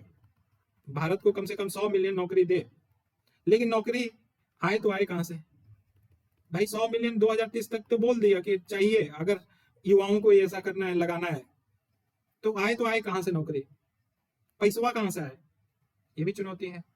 और लास्ट वन हम बोले कि ग्रामीण शिक्षा की हालत हमेशा खराब रहती है, और सबसे ज्यादा असंगठित क्षेत्र में काम करने वाले यही होते हैं। तो ये हमारा मानव संसाधन और मानव संसाधन की चुनौतियां होंगी। ओवरऑल जाके हमने रिवीजन कर लिया, और 1 घंटा के लगभग लग गया रिवीजन कर। अब आगे की कहानी थोड़ा सुनते हैं। वित्तीय समावेशन। वित्तीय समावेशन की बात करें कि क्या होता है वित्तीय समावेशन, राम कथा कुछ भी बोलो, लेकिन जब भी फाइनेंशियल इंक्लूजन की बात हो तो ऐसे कुछ मैप बनाओ, कहो कि साख तक पहुंच, साख तक पहुंच। ठीक है, बना लेना सब लोग मैप। ऋण, ठीक है, लोन, या इसी को लोन बोलते हैं, लोन। ठीक है, credit card, credit card, debit card, debit card. ठीक है, बीमा, बीमा। ठीक है, बीमा, इंश्योरेंस बीमा ही बोलते हैं ना, हाँ, इंश्योरेंस को बीमा ही बोलते हैं, या इंश्योरेंस भी रख लेना, जो भी है बीमा आ जाता है। ठीक है, साख तक पहुंच, बैंकों का विस्तार, बैंकों का विस्तार। ठीक है, ये सब सब सब सब सब वित्तीय समावेशन में आते हैं। हाँ, बैंक खाता ये भी तो जोड़ो, बैंक खाता तो भूल ही गए, बैंक खाता। ठीक है, ये सारी चीज फाइनेंशियल इंक्लूजन, वित्तीय समावेशन में है। कहने का मतलब बैंक खाता हो, साख तक पहुंच है लोगों तक, ऋण मिले सबको, क्रेडिट मिले, डेबिट कार्ड मिले, बीमा मिले, बैंक जो भी पैसे से जुड़े बैंक का विस्तार हो, ये सब सारी चीजें हों, तो वो वित्तीय समावेशन कहा जाएगा। तो देखो, वित्तीय समावेशन संस्थाओं द्वारा पारदर्शी तरीके से किफायती लागत पे कमजोर समूह द्वारा आवश्यक वित्तीय उत्पादों और सेवाओं तक पहुंच सुनिश्चित करता है। मतलब जो कमजोर हैं वो वित्तीय उत्पाद और सेवाओं तक पहुंचे, वो है। तो मतलब हमने कहा कि बैंक जैसे जनधन योजना खोला गया, बैंक खाता खोला गया, तो पहुंच ही बनाया गया, साथ तक पहुंच उनको मिला, ऋण ले सकते हैं, क्रेडिट कार्ड मिला, डेबिट कार्ड मिला, बीमा ले सकते हैं उनको मिला, बैंक का विस्तार हुआ। ठीक है, और उत्पाद जो है, जो भी उत्पाद बेचते हैं, जो बैंक वगैरह, पॉलिसी, म्यूचुअल फंड वगैरह, वो सारी चीजें हो जाए। ठीक, तो इतनी बात समझ में आ गया। जब भी वो वित्तीय समावेशन की ये कहानी लिख के इंट्रो और नीचे जो मैप बनाया है बना दो, खत्म। ठीक, उसके बाद क्वेश्चन पे टू द पॉइंट आ जाओ। सीमांत किसान, भूमिहीन श्रमिक, असंगठित क्षेत्र के कामगारों, शहरी स्लम निवासियों, प्रवासियों, अल्पसंख्यकों, सामाजिक रूप से बहिष्कृत समूह, वरिष्ठ नागरिक, ट्रांसजेंडर महिलाओं को वित्तीय समावेशन से बाहर रखा गया है। तो इसलिए वित्तीय समावेशन के लिए इनको मजबूती जरूरी है। हम एक तरह से कहें कि जो पीछे वंचित ग्रुप पढ़ चुके हैं जितने, वो सब के सब इसमें अगर बैंकिंग सिस्टम से लागू हो जाए, ठीक है, बैंकिंग व्यवस्था से जुड़ जाए, तो हम कहेंगे वित्तीय समावेशन हो गया है। तो वित्तीय समावेशन के लिए बाधाएं क्या है? तो दस्तावेज की कमी, उच्च लागत, निजी क्षेत्र बैंकों की उदासीनता, वित्तीय निरक्षरता, कम आय, गरीबी, ये सब है वित्तीय समावेशन की बाधाएं हैं। हमने एक लाइन में लिख दिया है, लेकिन देखो कि वित्तीय समावेशन के लिए दस्तावेज की कमी है कि अगर मान लो कि बैंक खाता ही खुलवाना है, तो वो ये लाओ वो लाओ गरीब को बोलते रहते हैं, तो दस्तावेज के में। दूसरी बात, बैंक जो है वो दस्तावेज नहीं देता कि हमारे पास इतना बैंक खाते खुल गए, ये कुछ। ठीक है, उच्च लागत है। भाई जो भी बैंक का एक ब्रांच खोलेगा, तो वो भी तो पैसा कमाएगा। अगर कहीं ब्रांच खोल रहा है गांव में, तो वो उच्च लागत है, उसका लागत ही नहीं निकल पा रहा है गांव में, तो वो क्यों खोलेगा? निजी क्षेत्र के बैंकों की उदासीनता, निजी क्षेत्र की जितनी प्राइवेट बैंक हैं वो सब शहरों में हैं, और इन वंचित समूहों को तो वो ऐसे देखते हैं कि मतलब खा ही जाएंगे। चले जाना आईसीआईसी और एक्सिस बैंक में कभी घूम लेना, वेल मेंटेन होंगे, इंग्लिश इंग्लिश, बेचारा गरीब इंग्लिश भी नहीं बोल पाएगा तो उनकी हालत खराब हो जाएगी इंग्लिश में, अगर सुन लिया है कुछ। और भाई जो वंचित ग्रुप हैं उसमें उसमें क्या है, वित्तीय निरक्षरता है, तो धोखाधड़ी भी बढ़ता है ये सब से, कम आय है, गरीबी है। तो इसलिए वित्तीय समावेशन के लिए ये सारी बाधाएं हैं। प्रासंगिकता क्या है, वित्तीय समावेशन लाने से क्या फायदा होगा? देखो, विश्व बैंक समूह के द्वारा अत्यधिक गरीब को कम करने और साझा समृद्धि को बढ़ावा देने के लिए वित्तीय समावेशन एक प्रमुख सक्षम करता मानता है। विश्व बैंक समूह क्या बोलता है कि अगर गरीबी को कम करना है और साझा समृद्धि को बढ़ावा देना है, सबको साथ सबका विकास लेके चलना है, स्टैक को फॉलो करना है, तो आपको वित्तीय समावेशन को बढ़ावा देना होगा। और ऐसा ही 17 सतत विकास लक्ष्यों में 7 के लिए अगर ऐसा हो जाता है, तो 7 एसडीजी गोल बहुत बढ़िया चकाचक हो जाएंगे। 7 एसडीजी गोल कैसे हो जाएंगे? चकाचक हो जाएंगे अगर ये वित्तीय समावेशन अगर कर दिया जाए तो 17 में से। यह आर्थिक संसाधनों की उपलब्धता को मजबूत करता है। जब वित्तीय रूप से सशक्त हो गए तो आर्थिक संसाधन क्या होगा भाई? समावेशी वित्तीय होगा। ठीक है, वित्तीय समावेश होगा मतलब कि आप आर्थिक रूप से क्या होगा, आर्थिक संसाधन से परिपूर्ण रहोगे। और जब आर्थिक रूप से परिपूर्ण होंगे या आर्थिक संसाधन से या बैंक वंक से जुड़ा होगा, जैसे कि जनधन योजना की एक बात कहें कि जनधन योजना में गरीब 100 रुपया भी जोड़े हैं, तो 1000 रुपया भी रखे हैं, तो वो आर्थिक बचाव उनके बैंक में जब भी पता चला कि अरे कुछ नहीं होगा, 1000 100 रुपया भी जमा करके 1000 रुपया भी जमा कर दिए हैं, तो बचत तो हुआ है उनके पास, 20-30 हजार रुपया जो भी बचत है। और उसके प्रमाण है कि जनधन योजना में आपको बहुत ज्यादा पैसा देखने को मिल रहा है, थोड़े थोड़े करके। ठीक है, वित्तीय समावेशी विकास की दिशा में एक बड़ा है। तो समावेशी विकास का एक पार्ट है कौन? वित्तीय समावेशन एक भागीदार है, अर्थात समावेशी विकास हम वित्तीय समावेशन के बिना नहीं प्राप्त कर सकते। और ये जो वित्तीय समावेशन है, तो जितने वंचित आबादी हमने पीछे बताया है, उनका समग्र रूप से आर्थिक विकास में मदद करता है। ठीक है। तो भारत में अब ऐसा है कि भारत में गरीबी और वंचित लोगों को संशोधित वित्तीय उत्पादों और सेवाओं के साथ आदान प्रदान। अब जैसे वित्तीय सेवाओं में हेल्थ सेवा की बात करें, हेल्थ सेक्टर में बोलते हैं कि आउट ऑफ पॉकेट एक्सपेंडिचर बहुत बढ़ गया है, लेकिन अगर हेल्थ बीमा अगर आ जाए 12 रुपया या 15 रुपया 100 रुपया महीना भी दे के जो लाखों करोड़ रुपया खर्च होता है तो उससे बचा जा सकता है ना, डाइवर्ट किया जा सकता है। लेकिन बीमा की हालत क्या है, 14% पूरे भारत में, पूरे भारत में 14% है, 14% ही किए हैं बीमा। ठीक। तो बात समझ में आ रहा है कि भारत में गरीबी और वंचित लोगों को संशोधित वित्तीय उत्पादों और सेवाओं के साथ प्रदान करके उनके उत्थान के लिए प्रभावी वित्तीय समावेशन बनाया जा सकता है। मतलब कि जितनी वित्तीय उत्पाद है, जैसे बीमा है, ठीक है, बीमा है, और कौन सा दे सकते हैं, बीमा है, या अपने घर का बीमा करा ले, चाहे हेल्थ का करा ले, चाहे कृषि के सेक्टर में बीमा करा ले, किसी भी सेक्टर में बीमा कराए तो वो तो मदद ही करेगा ना। ठीक है। और अगर बैंक खाता होगा तो वो अगर पैसा कृषि से खर्च करेगा तो वो रखेगा, इन्वेस्ट करेगा तो वो और कृषि सेक्टर में क्या होगा, और लाभ कमाएगा। तो ये कहानी हमारी चलती रहती है, ठीक ना। तो प्रासंगिकता के बारे में अगर हम देखें तो हम अभी तक तो राम कथा रहे, अब हम समरी कर लेते हैं। देखो कि प्रासंगिकता क्या है, इसकी समरी कर ले। तो प्रासंगिकता के में हम देखें तो पहला क्या है कि वित्तीय समावेशन से क्या बनेगा, समावेशी विकास होगा, समावेशी विकास होगा। ठीक है। वित्तीय समावेशन से पहला बात ये बताया। प्रासंगिकता ये है भाई साहब कि गरीब या वंचित वर्ग हैं, वंचित वर्ग आर्थिक रूप से सशक्त होंगे, आर्थिक रूप से सशक्त होंगे।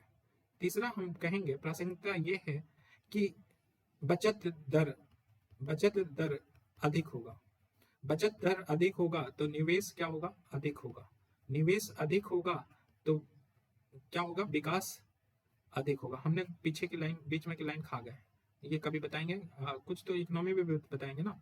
हाँ, ये सोच सकते हो तो सोच लेना। तो बचत दर अधिक होगा, निवेश अधिक होगा, विकास होगा। ठीक है। प्रासंगिकता ये है वित्तीय समावेशन से कि आपातकालीन परिस्थितियों से जूझा जा सकता है या निपटा जा सकता है। कैसे, मान लो कि हम कृषि की बीमा कराए हैं और कृषि में आग लग गया, और आग लग गया तो हमें वो पैसा मिल जाएगा जितना हमारा लगा हुआ है। ठीक है। वंचित, वंचित या गरीब वर्गों की पहुंच होगी कहां तक, बैंकों तक। ठीक। पहुंच विकसित होगी, लोन ले सकते हैं, लोन ले सकते हैं, तो ये उद्यमिता के लिए अच्छा होगा, उद्यमी बनेंगे, उद्यमी बनेंगे। ठीक। और क्या हो सकता है, जनधन योजना, योजना, प्रधानमंत्री, प्रधानमंत्री फसल योजना, फसल योजना, ये टेंगल बना लेना। और एक कौन, अटल, अटल पेंशन योजना। ये हम एक लाभ दिखा रहे हैं। जनधन योजना के माध्यम से हमारा क्या हुआ, बैंक तक पहुंच बना, बैंक तक पहुंच बना, हम बनाने के लिए ट्रायंगल बता रहे हैं। प्रधानमंत्री फसल बीमा योजना के तहत फसल की सुरक्षा मिला, फसलों की सुरक्षा मिला, यहाँ बैंक तक पहुंच हुआ। अटल पेंशन योजना के तहत जो वृद्ध व्यक्ति हैं, वृद्ध व्यक्ति सक्षम हुए अपने स्वास्थ्य, अपने खर्चे को चलाने के लिए, तो सशक्त कर रहा है, एक तरफ से सामाजिक न्याय ला रहा है, सामाजिक न्याय ला रहा है, या जो भी है कह लो। ऐसे ट्रायंगल बना के कुछ भी कर सकते हो, कहानी बताएंगे और आगे। ठीक है। तो बात समझ में आया, किस की बात हो रही थी, प्रासंगिकता की बात हो रही थी। कहानी में कितना भी लिख सकते हैं हम चाहें तो। ठीक है। और इतना टाइम नहीं होता जब सोचने की बात आती है, तो कभी भी ऐसा नहीं होता कि बहुत ज्यादा हम रॉकेट साइंस बता रहे हैं। सब आप बैठो 5 मिनट, खून मतलब चाय और पी के, खून नहीं, चाय और पी के बैठो, सब समझ में आएगा। अब देखो, प्रधानमंत्री जनधन योजना, योजनाएं क्या चलाई गई हैं वित्तीय समावेशन के लिए। तो जनधन योजना लाया गया, जिसमें अभी देखो क्या 23,000, 23 दशमलव 2-1 करोड़ खाते खोले गए हैं, उनमें से 55% क्या है, पुरुष है। ये 2021 की बात कर रहे हैं। तो सार्वभौमिक पहुंच हुई है बैंकिंग सुविधाओं तक। और क्या क्या पहुंच होती है देख लो, यहाँ पे जब भी हमने कहा था ना फाइनेंशियल इंक्लूजन में ऐसे लिखना है, तो यही उठाना है कि बैंकिंग खाते, वित्तीय साक्षरता, क्रेडिट, बीमा, पेंशन तक पहुंच, लोन वगैरह जो भी हमने बताया वो सब इसी में जोड़ देंगे तो हो जाएगा, सार्वभौमिक पहुंच होगा। अन्य योजना, प्रधानमंत्री जनधन योजना तो ही है। और ये योजना क्या चल रहा है, तो जीवन सुरक्षा बंधन योजना, प्रधानमंत्री वय वंदना योजना, जो वृद्ध हैं उनके लिए, प्रधानमंत्री मुद्रा योजना, ये जो गरीब हैं उनको उद्यमी बनाने के लिए, स्टैंड अप योजना, अनुसूचित जातियों के लिए उद्यमी पूंजी निधि योजना, प्रधानमंत्री सुरक्षा बीमा योजना, अटल पेंशन योजना। तो ये तो बहुत सारी योजनाएं चल रहे हैं, बस लिखना है एक थोड़ा बहुत जनधन योजना के बारे में हिस्ट्री बता दो कि इतना हुआ है, ठीक है।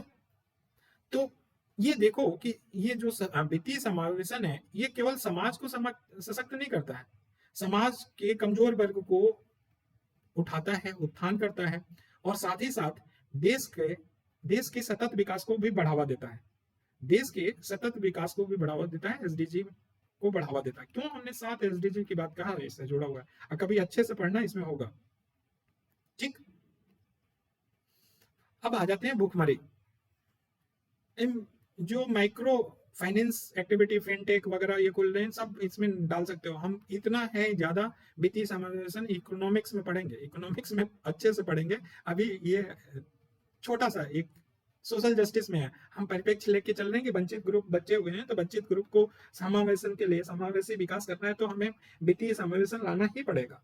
उसी परिप्रेक्ष्य में हम सिर्फ पढ़ रहे हैं, लेकिन घबराना नहीं, दिल थाम के बैठना, इकोनॉमी में तो और जबरदस्त होगा। भुखमरी, ठीक है, भुखमरी, हंगर की बात करें तो भुखमरी को परिभाषित किया गया है जिसमें एक व्यक्ति निरंतर अवधि के लिए बुनियादी पोषण संबंधी जरूरतों को पूरा करने के लिए पर्याप्त भोजन नहीं मिलता है, उसको भुखमरी करते हैं। या एक व्यक्ति को, ऐसे अपनी तरफ से बोलो कि एक व्यक्ति को निरंतर अवधि के लिए उसको मूलभूत पोषण संबंधी जरूरतें पूरा नहीं होती है, तो उसको भुखमरी कहा जाता है। भारत, अब देखो सामाजिक कल्याण की इसकी बात करें, भारत दुनिया में सबसे ज्यादा उत्पादन करने वाला है खाद्यान्न, लेकिन फिर भी इसके 25% आबादी भुखमरी से ग्रसित है। और इसका प्रमाण है हंगर इंडेक्स, भूख सूचकांक जो है वो इंडेक्स है, हमारा प्रमाण है, दिनों प्रतिदिन गिरता जा रहा है। मुख्य तथ्य देखें तो माइक्रोन्यूट्रिएंट की कमी के कारण कुपोषण हो सकता है। तो माइक्रोन्यूट्रिएंट की कमी के कारण देखें तो 3.1 मिलियन बच्चों की मौत में से 1.1 मिलियन बच्चों की मौत केवल माइक्रोन्यूट्रिएंट की कमी की वजह से होता है। मतलब कि 31 लाख बच्चों में से 11 लाख बच्चे माइक्रोन्यूट्रिएंट की कमी के कारण मर जाते हैं। गंभीर एनीमिया देखें तो हर साल जो प्रसव में 50,000 महिलाओं की मृत्यु में योगदान देता है। गंभीर एनीमिया, जो एनीमिक होते हैं, 50,000 महिलाएं मर जाती हैं हर साल। और लगभग 18 मिलियन बच्चे हर साल आयोडीन की कमी के कारण, मस्तिष्क की कैपेसिटी क्षति होता है, ब्रेन का डिग्रेडेशन होता है आयोडीन की कमी के कारण। तो ये डाटा है। विटामिन ए के कारण देखें तो आयोडीन के अपर्याप्त सेवन के कारण गोइटर बनता है। विटामिन ए और जिंक की कमी के कारण इम्यून सिस्टम कमजोर हो जाता है। जस्ता की कमी के कारण बच्चों में स्टंटिंग हो जाता है, छोटे हो जाते हैं। तो ये भुखमरी केवल इसी से नहीं होता है कि खाना ही मिलना चाहिए, पोषण युक्त मिलना चाहिए, और ये पोषण को हमने रख लिया है। तो भुखमरी या पोषण का भी कहानी यहीं से चलेगा, ठीक है। पोषण और भूख में भारत की स्थिति देखें तो विश्व रिपोर्ट 2020 में खाद्य सुरक्षा और पोषण की स्थिति देखें तो पिछले 6 वर्षों में भूख से पीड़ित लोगों की संख्या में वृद्धि हुई है। 2019 में लगभग 750 मिलियन या दुनिया में 10 लोगों में से एक के करीब खाद्य असुरक्षा का सामना करना पड़ा था। ग्लोबल हंगर इंडेक्स में देखें भारत की, तो भारत 116 देशों में 101वां स्थान पे है और गंभीर भूख श्रेणी में आता है। भारत की 14% क्या है आबादी, कुपोषित है, 14% आबादी। और बच्चों की स्टंटिंग दर कितना है, 37.4% है स्टंटिंग दर, छोटे हो रहे हैं। वैश्विक पोषण रिपोर्ट 2020 की बात करें तो भारत उन 88 देशों में से एक है जो वैश्विक पोषण लक्ष्य 2025 से चुकने की संभावना है। ऐसा बोला गया वैश्विक पोषण रिपोर्ट में कि भारत उन 88 देशों में शामिल हो गया है, जो अपने पोषण लक्ष्य से, जो 2025 का पोषण लक्ष्य है, उससे चूक जाएगा। और घरेलू असमानताओं के उच्चतम दर वाला देश भी है। नॉर्थ में कुछ और, साउथ में कुछ और। साउथ सुदृढ़ है तो ये पोषण पे है, शिक्षित है, पोषण पे ज्यादा ध्यान देते हैं। नॉर्थ वाले गधे हैं। कम वजन वाले बच्चे, कम वाले वजन के बच्चे की देखें तो 66% से 58% हुआ, कम हुआ। कब? तो 2000 से लेके 2016, 16 वर्ष में से 66% से 58% हुआ। लड़कियों में 54% से 50% तक घटा कम वजन की जो बच्चे पैदा हो रहे थे। कितना आप इफिशियंटली काम कर रहे हो, देखो ये वैश्विक पोषण रिपोर्ट बता रहा है। 2 महिलाओं में से एक एनीमिक है, अर्थात 50% एनीमिक कंडीशन है। असमानता कुपोषण का एक कारण है, और असमानता कुपोषण का कारण है कि वो आर्थिक विषमता हो। आर्थिक विषमता हमारे भारत में देखने को मिलता है। नॉर्थ चले जाओ, साउथ में चले जाओ, ईस्ट वेस्ट, सब में विषमता देखने को मिलेगी, और ये विषमता क्या करेगा? कुपोषण की तरफ ले जाएगा। ठीक है। भोजन और स्वास्थ्य प्रणालियों में भी असमानता है। स्वास्थ्य में ही बताया था कि साउथ और नॉर्थ में कितना डिफरेंस है। ठीक। भारत में भुखमरी के कारण देखें तो गरीबी के कारण है भाई। भारत की 20% से अधिक आबादी गरीब है, जो एक दिन में $1.25 भी नहीं खर्च कर सकता। पौष्टिक भोजन की बात करो, मोटा अनाज पे तो देख लो तो नाक ही भी सिकोड़ लेंगे यार, मोटा अनाज खाएंगे, बाजरा वजरा खाएंगे, हम पागल हैं, गाय हैं क्या? ठीक है। तो गरीबी है भाई, उपलब्धता, पहुंच और वहनीयता, तीनों चीज। एफएओ ने बोला था, फूड एग्रीकल्चर ऑर्गेनाइजेशन ने बोला था कि उपलब्ध होना चाहिए, खाद्य खाद्य तक पहुंच होना चाहिए, और वहनीयता भी होना चाहिए, अफोर्डेबल होना चाहिए। लेकिन ये तीनों चीज हमारे लिमिट से बाहर हो रहा है। ठीक है। और खाद्य तक नहीं, हमें तो प्रोटीन भी चाहिए, माइक्रो न्यूट्रिएंट चाहिए, मांस चाहिए, दाल चाहिए। इन सब की वहनीयता तो देख लो, दाल की रेट देख लो। एक मजदूर की दिहाड़ी लग जाती है अगर 1 किलो दाल लेके आ जाए तो। भोजन की बर्बादी देखो, भोजन भुखमरी के कारण में एक गरीबी है, जनसंख्या है, उपलब्ध पहुंच और वैधता खाद्य की बात करें। भोजन की बर्बादी में देखें तो भारत में हर साल लगभग 67 मिलियन टन भोजन बर्बाद होता है। 67 मिलियन टन, वेरी इंपॉर्टेंट अगर एग्जामिनर को भाव करना है तो। और लगभग कितना खर्च बर्बाद होने का? 92,000 करोड़ रुपया बर्बाद होता है। 92,000 करोड़ रुपया बर्बाद होता है। अगर ये बर्बादी हम रोक लें तो इस पैसे को हम वंचित वर्ग के उपयोग के लिए कर सकते हैं। ये इतनी राशि है कि एक वर्ष के लिए बिहार के सभी लोगों को खिलाने के लिए पर्याप्त है। 92,000 बिहार के सभी लोगों को खिला सकते हैं। भारत में 21 मिलियन मीट्रिक टन गेहूं सड़ता है सालाना, डेली, जो कि देखा जाए तो ऑस्ट्रेलिया के कुल उत्पादन के बराबर है। आंकड़े रखो ना, भारत में उतना गेहूं सड़ता है जितना ऑस्ट्रेलिया में उत्पादन होता है। गुरु समझ सकते हो? आज ज्यादा तो नहीं हो रहा है, आज ज्यादा हो रहा है, आज खत्म तो करना ही है थोड़ा सा, रिवीजन भी तो कराए हैं, सोचो। नेक्स्ट क्या है? अभी तक हमने बोला गरीबी, ठीक है, अफोर्डेबिलिटी, उपलब्धता, पहुंच, भोजन की बर्बादी। नेक्स्ट है लिंग असमानता। भोजन और पानी तक पहुंच देखें तो मेल और फीमेल में दोनों में डिफरेंस है। मेल और फीमेल की पहुंच में डिफरेंस है। एक एग्जांपल ही बता दें कि आज भी गांव में औरतें, क्या हो रहा है कि पूरे घर का जब लोग खाना खा लेंगे तो बचा हुआ खाना खाएंगे कौन? महिलाएं खाएंगे, बचा हुआ खाना खाएंगे। तो सोचो उनकी पोषण की स्थिति क्या होगी। अगर 2 रोटी बचा होगा या 1 रोटी बचा होगा तो 1 रोटी खाएगी बेचारी, पानी पी के पेट भर लेगी, वो क्या खाद्य सुरक्षा से रहेगी? अपने लिए वो खाना बनाएगी नहीं। निरक्षरता, भाई निरक्षरता भी कुपोषण, भुखमरी केवल ऐसा ये नहीं है कि खाद्य मिले भाई। अगर हम अब जानते नहीं है कि जिंक की कमी से क्या होगा, कॉपर की कमी से क्या होगा, आयोडीन की कमी से क्या होगा, तो हम तब तक ये नहीं चाहेंगे। जब जान जाएंगे आयोडीन की कमी से अरे हमारे सोचने की शक्ति कम हो जाएगी, तो लो, कल से हम भर भर के आयोडीन खाएंगे ना साहब, वो भी खतरनाक होता है। कृषि की कम उत्पादकता, कृषि सेक्टर में भूमि का विखंडन हो रहा है, और भूमि का विखंडन होने से हमारा उत्पादन भी क्या हो रहा है? प्रभावित हो रहा है, कम हो रहा है। और सुबहान अल्लाह, हम तो 54%, हमारा 54% किस पे? मानसून पे आधारित है। जलवायु परिवर्तन उस पे सोने पे सुहागा, आपदा बढ़ा रहा है, बाढ़ बढ़ा रहा है, सूखा बढ़ा रहा है, और उसके बाद लोगों की बीमारी भी बढ़ा रहा है, भोजन की गुणवत्ता प्रभावित कर रहा है। तो गरीबी और भुखमरी में क्या गठजोड़ है? कुछ तो गठजोड़ है गरीबी और भुखमरी में, और गठजोड़ ये आपको एक पेज पे बनाना होगा क्वेश्चन। गरीबी के कारण भुखमरी होता है कि भुखमरी के कारण गरीबी होता है, या दोनों एक दूसरे को प्रभावित करते हैं? गरीबी, खाद्य कीमतें और भुखमरी का अटूट संबंध है। भाई गरीबी होगा तो खाद्य की कीमत बढ़ेगी, और खाद्य की कीमत बढ़ेगी तो हमको आधा किलो खाना है तो हम 250 ग्राम खाएंगे, तो क्या हमारे पास उतना ही पैसा है? दुनिया में अगर देखा जाए तो गरीबी ही भुखमरी का मुख्य कारण है, गरीबी ही भुखमरी का मुख्य कारण है, और लाखों लोग भुखमरी और कुपोषण के शिकार हैं।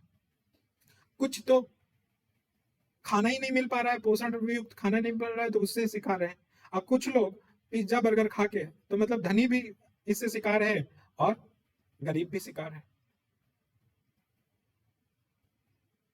ठीक। शून्य भुखमरी क्या है और चुनौतियां? शून्य भुखमरी क्या है? शून्य भुखमरी का मतलब कि हर व्यक्ति के पास पर्याप्त पोषण युक्त भोजन प्राप्त हो, हर व्यक्ति के पास हो, तो हम कहेंगे कि शून्य भुखमरी है। ठीक है। और इसके लिए हमें शून्य भुखमरी लाना है तो हमें कुछ ना कुछ प्रयास करना होगा। प्रत्येक व्यक्ति को भोजन का अधिकार देना होगा, हर एक को खाना उपलब्ध कराना होगा। खाना ही नहीं साहब, उसको पोषण युक्त भोजन करना है। ऐसा नहीं है जो एफएसए है, फूड सिक्योरिटी एक्ट, पीडीएस के सिस्टम, पीडीएस सिस्टम, अरे कहाँ इकोनॉमी में चले जाएंगे। पीडीएस सिस्टम लागू कर रहे हैं, 1 किलो 1 रुपया चावल दे रहे हैं, 3 रुपया चावल दे रहे हैं, 2 रुपया गेहूं दे रहे हैं, जो भी 1 रुपया मोटा अनाज दे रहे हैं, उससे भाई नहीं होगा भुखमरी समाप्त। इन बैठे हुए ऊपर जो नेता हैं, कब समझ में आएगा? तो हर जगह भोजन उपलब्ध हो ऐसा करना पड़ेगा जनसंख्या को, और इसमें सबसे बड़ा चीज है ना कि महिलाओं को सशक्त करना पड़ेगा,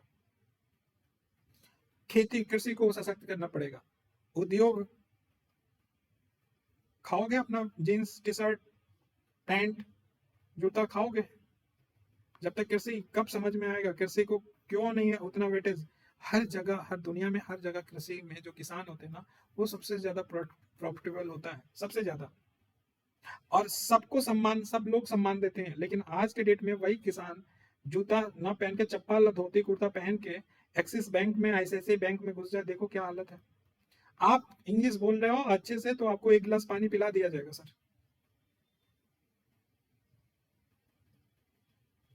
ठीक है ना, क्या बोला जाएगा इसमें? कभी भावनाओं में नहीं बहना चाहिए, और खास करके एग्जाम में, मेंस में लिखते वक्त कभी नहीं बहना चाहिए। तो इसीलिए पहले से बिल्कुल डिसाइड होना चाहिए। छिपी भुखमरी का मतलब क्या है कि हम भोजन खा ले रहे हैं, भोजन खा ले रहे हैं, हमारा पेट भर जा रहा है, पेट भर जाने के बाद हमें क्या पोषण तत्व जितना चाहिए, जितना प्रोटीन चाहिए, जितना फैट चाहिए, जितना आयोडीन चाहिए, जितना विटामिन चाहिए, वो सारे हमें नहीं मिल रहा है, तो हम कहेंगे कि वो छिपी भुखमरी है। छिपी भुखमरी के कारण क्या हो सकते हैं? दोनों को अंतर हो गया कि सूक्ष्म पोषण तत्वों की, माइक्रोन्यूट्रिएंट की कमी, खराब आहार, जो आहार ले रहे हैं वो खराब हो, उपलब्धता की कमी, पहुंच की कमी, पौष्टिक भोजन की वहनता, मांस फल सब्जी आदि की कमी, ठीक है, जागरूकता की कमी, सुरक्षित पीने के पानी की कमी, जल अस्वच्छ सुविधाएं नहीं, पूर्व गर्भावस्था और स्तनपान के दौरान सूक्ष्म पोषण तत्वों की जरूरतों की वृद्धि होती है, उस समय दिया ना जाए, कृषि में फसल विविधता नहीं हो, तो ये छिपी भुखमरी बढ़ाती है। हमने एक लाइन में लिखा है, आप इसको गहन से देखना।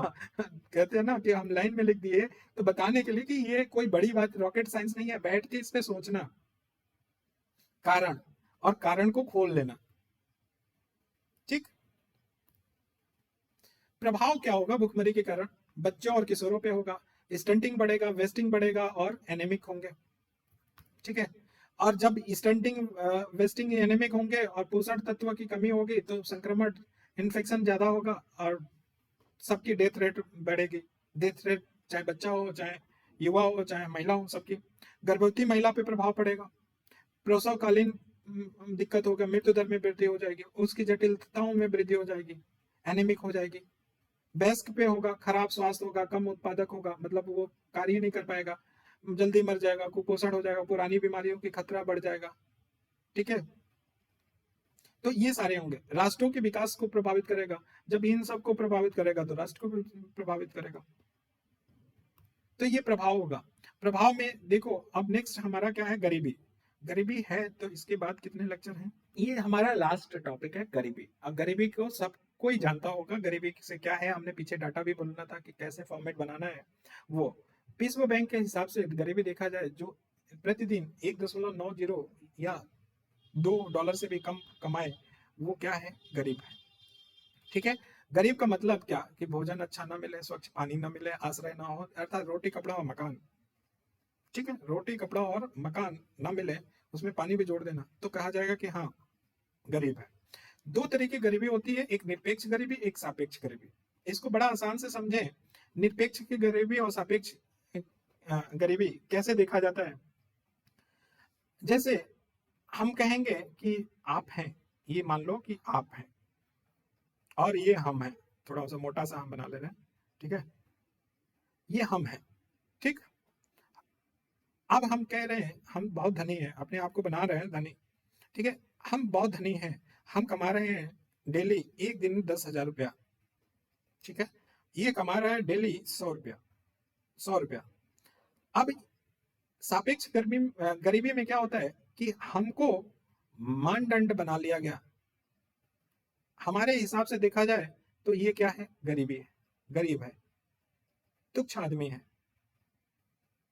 ठीक है, अब अपने ऊपर में मत ले लेना, लेकिन हाँ, ये हमारे हिसाब से रिस्पेक्टिव देखा जाए तो ये गरीब है, क्योंकि ये 100 रुपया कमा रहा है और हम डेली 10,000 कमा रहे हैं, तो ये क्या है, गरीब है। तो सापेक्षिक गरीबी का मतलब है कि वहां पे औसत आय देखा जाता है, कि औसत आय से जो कोई कम कमा रहा है तो वो से गरीब बोला जाएगा, औसत आय से ज्यादा कमा रहा है वो, या दो लोगों में या ग्रुपों में, कम्युनिटी में देखा जाता है, मतलब एक दूसरे के रिलेटिव देखा जाता है। निरपेक्ष में क्या होता है, किसी देश द्वारा क्या कर दिया जाता है, एक बाउंड्री निर्धारित कर दिया जाता है, बोल देता है कि भैया देख, ये ना, अगर तू 100 रुपया कमा रहा है, 100 रुपया में हम ये जोड़ लिए, आटा इतने का लगेगा, चावल इतने का लगेगा, इतना प्रोटीन लगेगा, इतना फैट लगेगा, ये सब देख लिया गुरु, और रहने का भी कहीं ना कहीं व्यवस्था तो कर ही लोगे, या फिर भी गरीब हो तो हो जाएगा। अगर 100 रुपया तुम कमा रहे हो तो मतलब कि तुम गरीब नहीं होगे, तुम अपना जीविकोपार्जन चला लोगे। अब 100 रुपया के ऊपर जो भी कमा रहे हैं वो गरीब नहीं है, लेकिन 100 के नीचे जो कमा रहे हैं वो गरीब है। एक स्टैंडर्ड, एक रेखा बोल दिया, जिसको हम लोग बोलते हैं बीपीएल। एक रेखा के नीचे जो अपना रोजी रोटी या रोटी कपड़ा और मकान जुटाने में असमर्थ हो, वो गरीब बोला जाता है। सापेक्ष गरीबी का मतलब जीवन जीने की एक स्तर को संदर्भित करता है, कि जीवन स्तर, हम 10,000 कमा रहे तो हमारे जीवन स्तर का बहुत अच्छा लेवल होगा। और ये कहा हो रहा है कि मान लो कि हम एसी में हैं, 90% क्या है, एसी में सो रहे हैं, एक ऐसे बात है। 10% क्या कर रहे हैं, एसी में नहीं सो रहे हैं, तो ये 10% क्या है, गरीब है। ठीक है, तो संदर्भित करता है कि जीवन जीने का स्तर को संदर्भित करता है, जहां लोग आवश्यकताओं को वहन कर सकते हैं लेकिन समाज का औसत जीवन स्तर पूरा करने में असमर्थ होते हैं। तो औसत जीवन स्तर, अगर पब पब जीवन स्तर है, पब में जाने का, और रोज 1,000 रुपया उड़ाने का पब में है, तो हर एक आदमी को कम से कम अपने जीवन स्तर को मेंटेन करने के लिए चाहिए सापेक्ष गरीबी, जैसे यूएस वगैरह में होता है। हम लोग निरपेक्ष गरीबी में जीते हैं, तो निरपेक्ष गरीबी भी समझ में आया होगा। और सापेक्ष, भारत में गरीबी की बात करें तो तेंदुलकर समिति ने बताया था कि 21.9% हमारा क्या है, लोग गरीब हैं। रंगराजन ने बताया था 2014 में कि 29.5% लोग गरीब हैं। वैश्विक बहुआयामी गरीबी सूचकांक आया 2020 में, उसमें भारत के सूचकांक में 0.123%, अर्थात 107 देशों में 62वें स्थान पे थे। अभी जो लेटेस्ट आया है वो जरा सा यहाँ पे नोट कर लेना देख के, ठीक है। और या हम डाटा देंगे ही, लेकिन अगर नोट कर लोगे तो ये होगा, लेटेस्ट आ गया है, ठीक है। जब नोट्स बना रहा था तो उस समय नहीं आता। भारत ने 2006 और 2016 के बीच में 271 मिलियन नागरिकों को गरीबी से बाहर निकाला, ये वर्ल्ड बैंक ने बोला है। लेकिन कोविड जैसे ही आया ना, फिर से इससे ज्यादा गरीब हो गए। ऑक्सफैम क्या बोलता है कि भारत के सिर्फ 1% आबादी के पास कितना पैसा है, 73% पैसा है। तो ये हम डाटा यूज कर सकते हैं, डाटा के बारे में बात हो रहा है। प्रोफेसर अमर्त्य सेन की क्षमता का दृष्टिकोण क्या है? तो देखो, बोले अमर्त्य सेन क्या बोले कि देखो, गरीबी को आर्थिक पैमाने पे नहीं नापोगे भैया। ऐसा है, तुमने बोल दिया कि 33 रुपया जो डेली कमाता है वो आर्थिक रूप से, मतलब वो 33 रुपया वो गरीब नहीं है। किससे नाप रहे हो? आर्थिक से नाप रहे हो, ठीक है। ये केवल आर्थिक आयाम नहीं है, इसमें आर्थिक आयाम को जोड़ लेते हो। अमरसन ने बोला कि नहीं भाई, ये है नहीं, इसमें गरीबी में अधिकार की भी बात जुड़ जाती है। अधिकार मतलब हमें वित्त, जैसे एग्जांपल बताया कि हमें वित्त का अधिकार तक पहुंच अधिकार होना चाहिए। हम वित्तीय समावेशन लेना चाह रहे हैं तो बैंक के पास जा रहे हैं, तो वो हमारे फॉर्म नहीं भर रहे हैं और ना खोल रहे हैं, और फॉर्म में हिंदी में लैंग्वेज में नहीं, इंग्लिश में छाप रहे हो तुम। अधिकार और पहुंच की भी बात होनी चाहिए इसमें। तो साहब, प्रोफेसर अमर्त्य सेन की अलग सोच थी, कही कि आर्थिक आयाम पे नहीं नापना चाहिए, इसमें अधिकार और पहुंच भी जुड़ना चाहिए। कहने का मतलब है कि केवल हम आय के स्तर तक या आर्थिक रूप से नहीं सीमित करके गरीबी को देखें। व्यक्ति को जीवन जीने के लिए उपलब्ध विकल्पों का अभाव होता है। जो गरीब होता है, गरीबों के पास विकल्प के अभाव होते हैं, वरना वो गरीब क्यों बना रहेगा? तो इस विकल्प के अभाव को कैसे पूरा किया जाएगा? जब गरीब को सक्षम करेंगे, तो यही क्षमता का दृष्टिकोण है।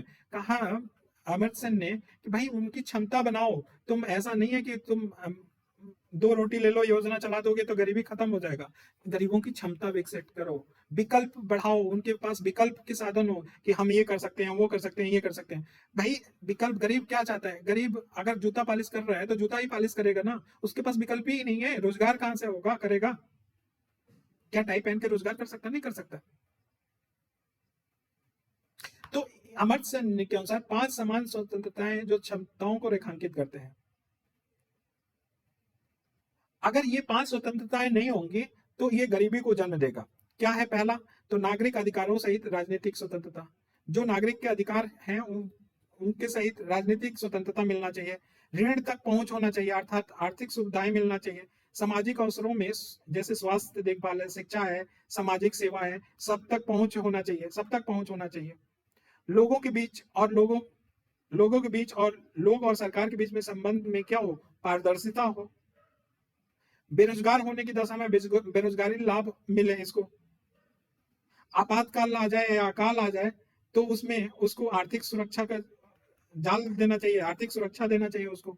तो इन 5 बातों पे कहा है, और पांचों पॉइंट में थोड़ा सा इधर उधर हो गया है, मिला लेना नोट्स में। क्या बोला कि नागरिक अधिकार सहित राजनीतिक स्वतंत्रता होना चाहिए। दूसरा, ऋण तक पहुंच होना चाहिए। तीसरा बोला कि जितनी सार्वजनिक सेवाएं हैं, स्वास्थ्य है, शिक्षा है, उन तक पहुंच होनी चाहिए। फिर बोला कि सरकार और लोगों के बीच में पारदर्शी होना चाहिए। ऐसा नहीं कि आप आरटीआई मांग रहे हैं तो नहीं दोगे। और बेरोजगार है कोई बंदा तो उसको बेरोजगारी लाभ मिलना चाहिए। अगर अकाल और आपातकालीन कोई राहत स्थिति आती तो उसमें आर्थिक मदद करना चाहिए। तो इस तरह क्षमता विकास होगा। तो गरीबी के कारण क्या है? तो सामाजिक कारण देखें, एक कारण अब इस पे सोचना है, ये हम नहीं सोचेंगे और फिर एक टॉपिक ले लेंगे अगर आप लोग बोलोगे। सामाजिक कारण में असमानता है, जाति व्यवस्था है, हम सिर्फ बोल रहे हैं और आपको सोचना है, लिखना है। पितृसत्ता है, भेदभाव और बहिष्कार है, अधिक जनसंख्या है। आर्थिक कारण में देखें, सामाजिक कारण के बाद आर्थिक कारक की मुद्रास्फीति बनता है, बेरोजगारी करता है, कम कृषि उत्पादन करता है, संसाधनों के कम उपयोग बोलता है, गरीबी को बढ़ाता है। ये सिर्फ हम कारण बता रहे हैं, आपको सोचना है, नहीं है तो फिर हम सोचाएंगे। हम इसको किताब में मत पढ़ना। अन्य क्या है? भ्रष्टाचार है, जलवायु परिवर्तन है, संघर्ष और युद्ध है, कोविड और महामारी और लॉकडाउन है। इन सब पे बैठ के आपको 2-2 मिनट सोचना है। केवल भ्रष्टाचार, तो भ्रष्टाचार कैसे होगा? एक ये एरो वाला बना लेना, कैसे होगा? नहीं तो सबको लेके एरो हम बनवाएंगे, ठीक है ना? ध्यान रखना। गरीबी का प्रभाव क्या होगा? तो गरीबी का दुष्चक्र चल जाएगा। कैसे दुष्चक्र चलेगा ये आपको बनाना है सोच के। असामाजिक व्यवहार होगा, बच्चों पे प्रभाव पड़ेगा, घरेलू हिंसा बढ़ेगी, स्वास्थ्य पे प्रभाव पड़ेगा, ठीक है, आवास और घर पे पड़ेगा, कल्याण प्रभावित करेगा, अवसरों की कमी होगी। ये सिर्फ हम ऐसे कर रहे हैं। कोविड महामारी का गरीबी पे क्या असर पड़ा? तो देखो, डाटा हम पर करेंगे कि 120 मिलियन अतिरिक्त लोग गरीब हो गए, जितने थे गरीब होने वाले थे उससे ज्यादा इसकी वजह से 120 मिलियन हो गया। और आय में देखें लगभग 220 अरब डॉलर आय का नुकसान हुआ कोविड की वजह से, डाटा है। तो भारत पे कोविड का महामारी का असर क्या हुआ? जो प्यू रिसर्च है उसने बोला कि भाई इसने मंदी ला दी है। ठीक है, गरीबों की संख्या केवल एक वर्ष में 60 मिलियन से बढ़ के कितना हो गया? 134 मिलियन हो गया। भारतीय अर्थव्यवस्था निगरानी केंद्र ने बोला कि 10 मिलियन कोरोना वायरस की लहर की वजह से 10 मिलियन या 1 करोड़ से अधिक लोगों की नौकरियां क्या हो गई? चली गई। ठीक है, और 97% परिवारों की आय में क्या हो गई? गिरावट हो गई। हम डाटा दे रहे हैं अपनी बात को तथ्य पूर्वक रखने के लिए। गरीबी का कम करने का उपाय क्या है? जो कारण है उस कारण को खत्म कर दो, वही उपाय है। शिक्षा को बढ़ावा दो, जनसंख्या नियंत्रण करो, धन का समान वितरण करो, संसाधनों पे समान वितरण करो, सबको अवसर दो, गरीबों को कौशल शिक्षा दो, उनके विकल्प बढ़ाओ। ठीक है, यही उपाय है और क्या। ठीक है, अब भारत में गरीबी उन्मूलन के कार्यक्रम क्या है ये हम नहीं बताएंगे, ये सीधे सीधे कार्यक्रम क्या है भारत में क्या। तो एकीकृत ग्रामीण विकास कार्यक्रम चलाया गया है, राष्ट्रीय ग्रामीण आजीविका मिशन चलाया गया, राष्ट्रीय शहरी आजीविका मिशन चलाया गया। 5 बढ़िया आयोजन जो भी मिशन चलाए गए हैं याद करके रख लो। मनरेगा चलाया गया है, NSA चलाया गया है, राष्ट्रीय सामाजिक सहायता कार्यक्रम चलाया गया है। मनरेगा का असर है इंपॉर्टेंट है, मनरेगा का असर इंपॉर्टेंट है, इसको अब ज्यादा टाइम हो रहा है तो इसको बाद में देख लेंगे, मनरेगा का अलग से देख लेंगे। और आप लोग पढ़ के आना महामारी के दौरान मनरेगा कैसे काम किया। और शहरी गरीबी, ये 2 टॉपिक बच गया, मनरेगा और शहरी गरीबी। ठीक है ना, तो 2 टॉपिक हमारा सिर्फ और सिर्फ 2 टॉपिक बच गया। तो आज हम घोषित करते हैं कि खत्म हो गया क्या?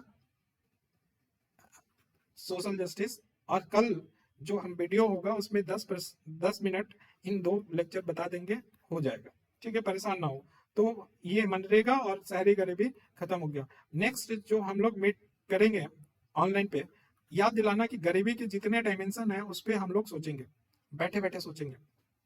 ठीक है, तो जो भी देखेगा याद दिलाएगा, जब भी याद दिलाएगा तब होगा। या कभी प्लान कर लिया जाएगा कि वेडनेसडे को बैठ के सोचा जाएगा, एक पूरा टॉपिक होगा गरीबी के जितने कारण हैं उस पर सोचना और सबको डायग्राम बनाना है कॉपी में बैठ के। ठीक है ना, और लिंक करना है। चलिए, तो आज के लिए बस इतना ही। Thank you so much.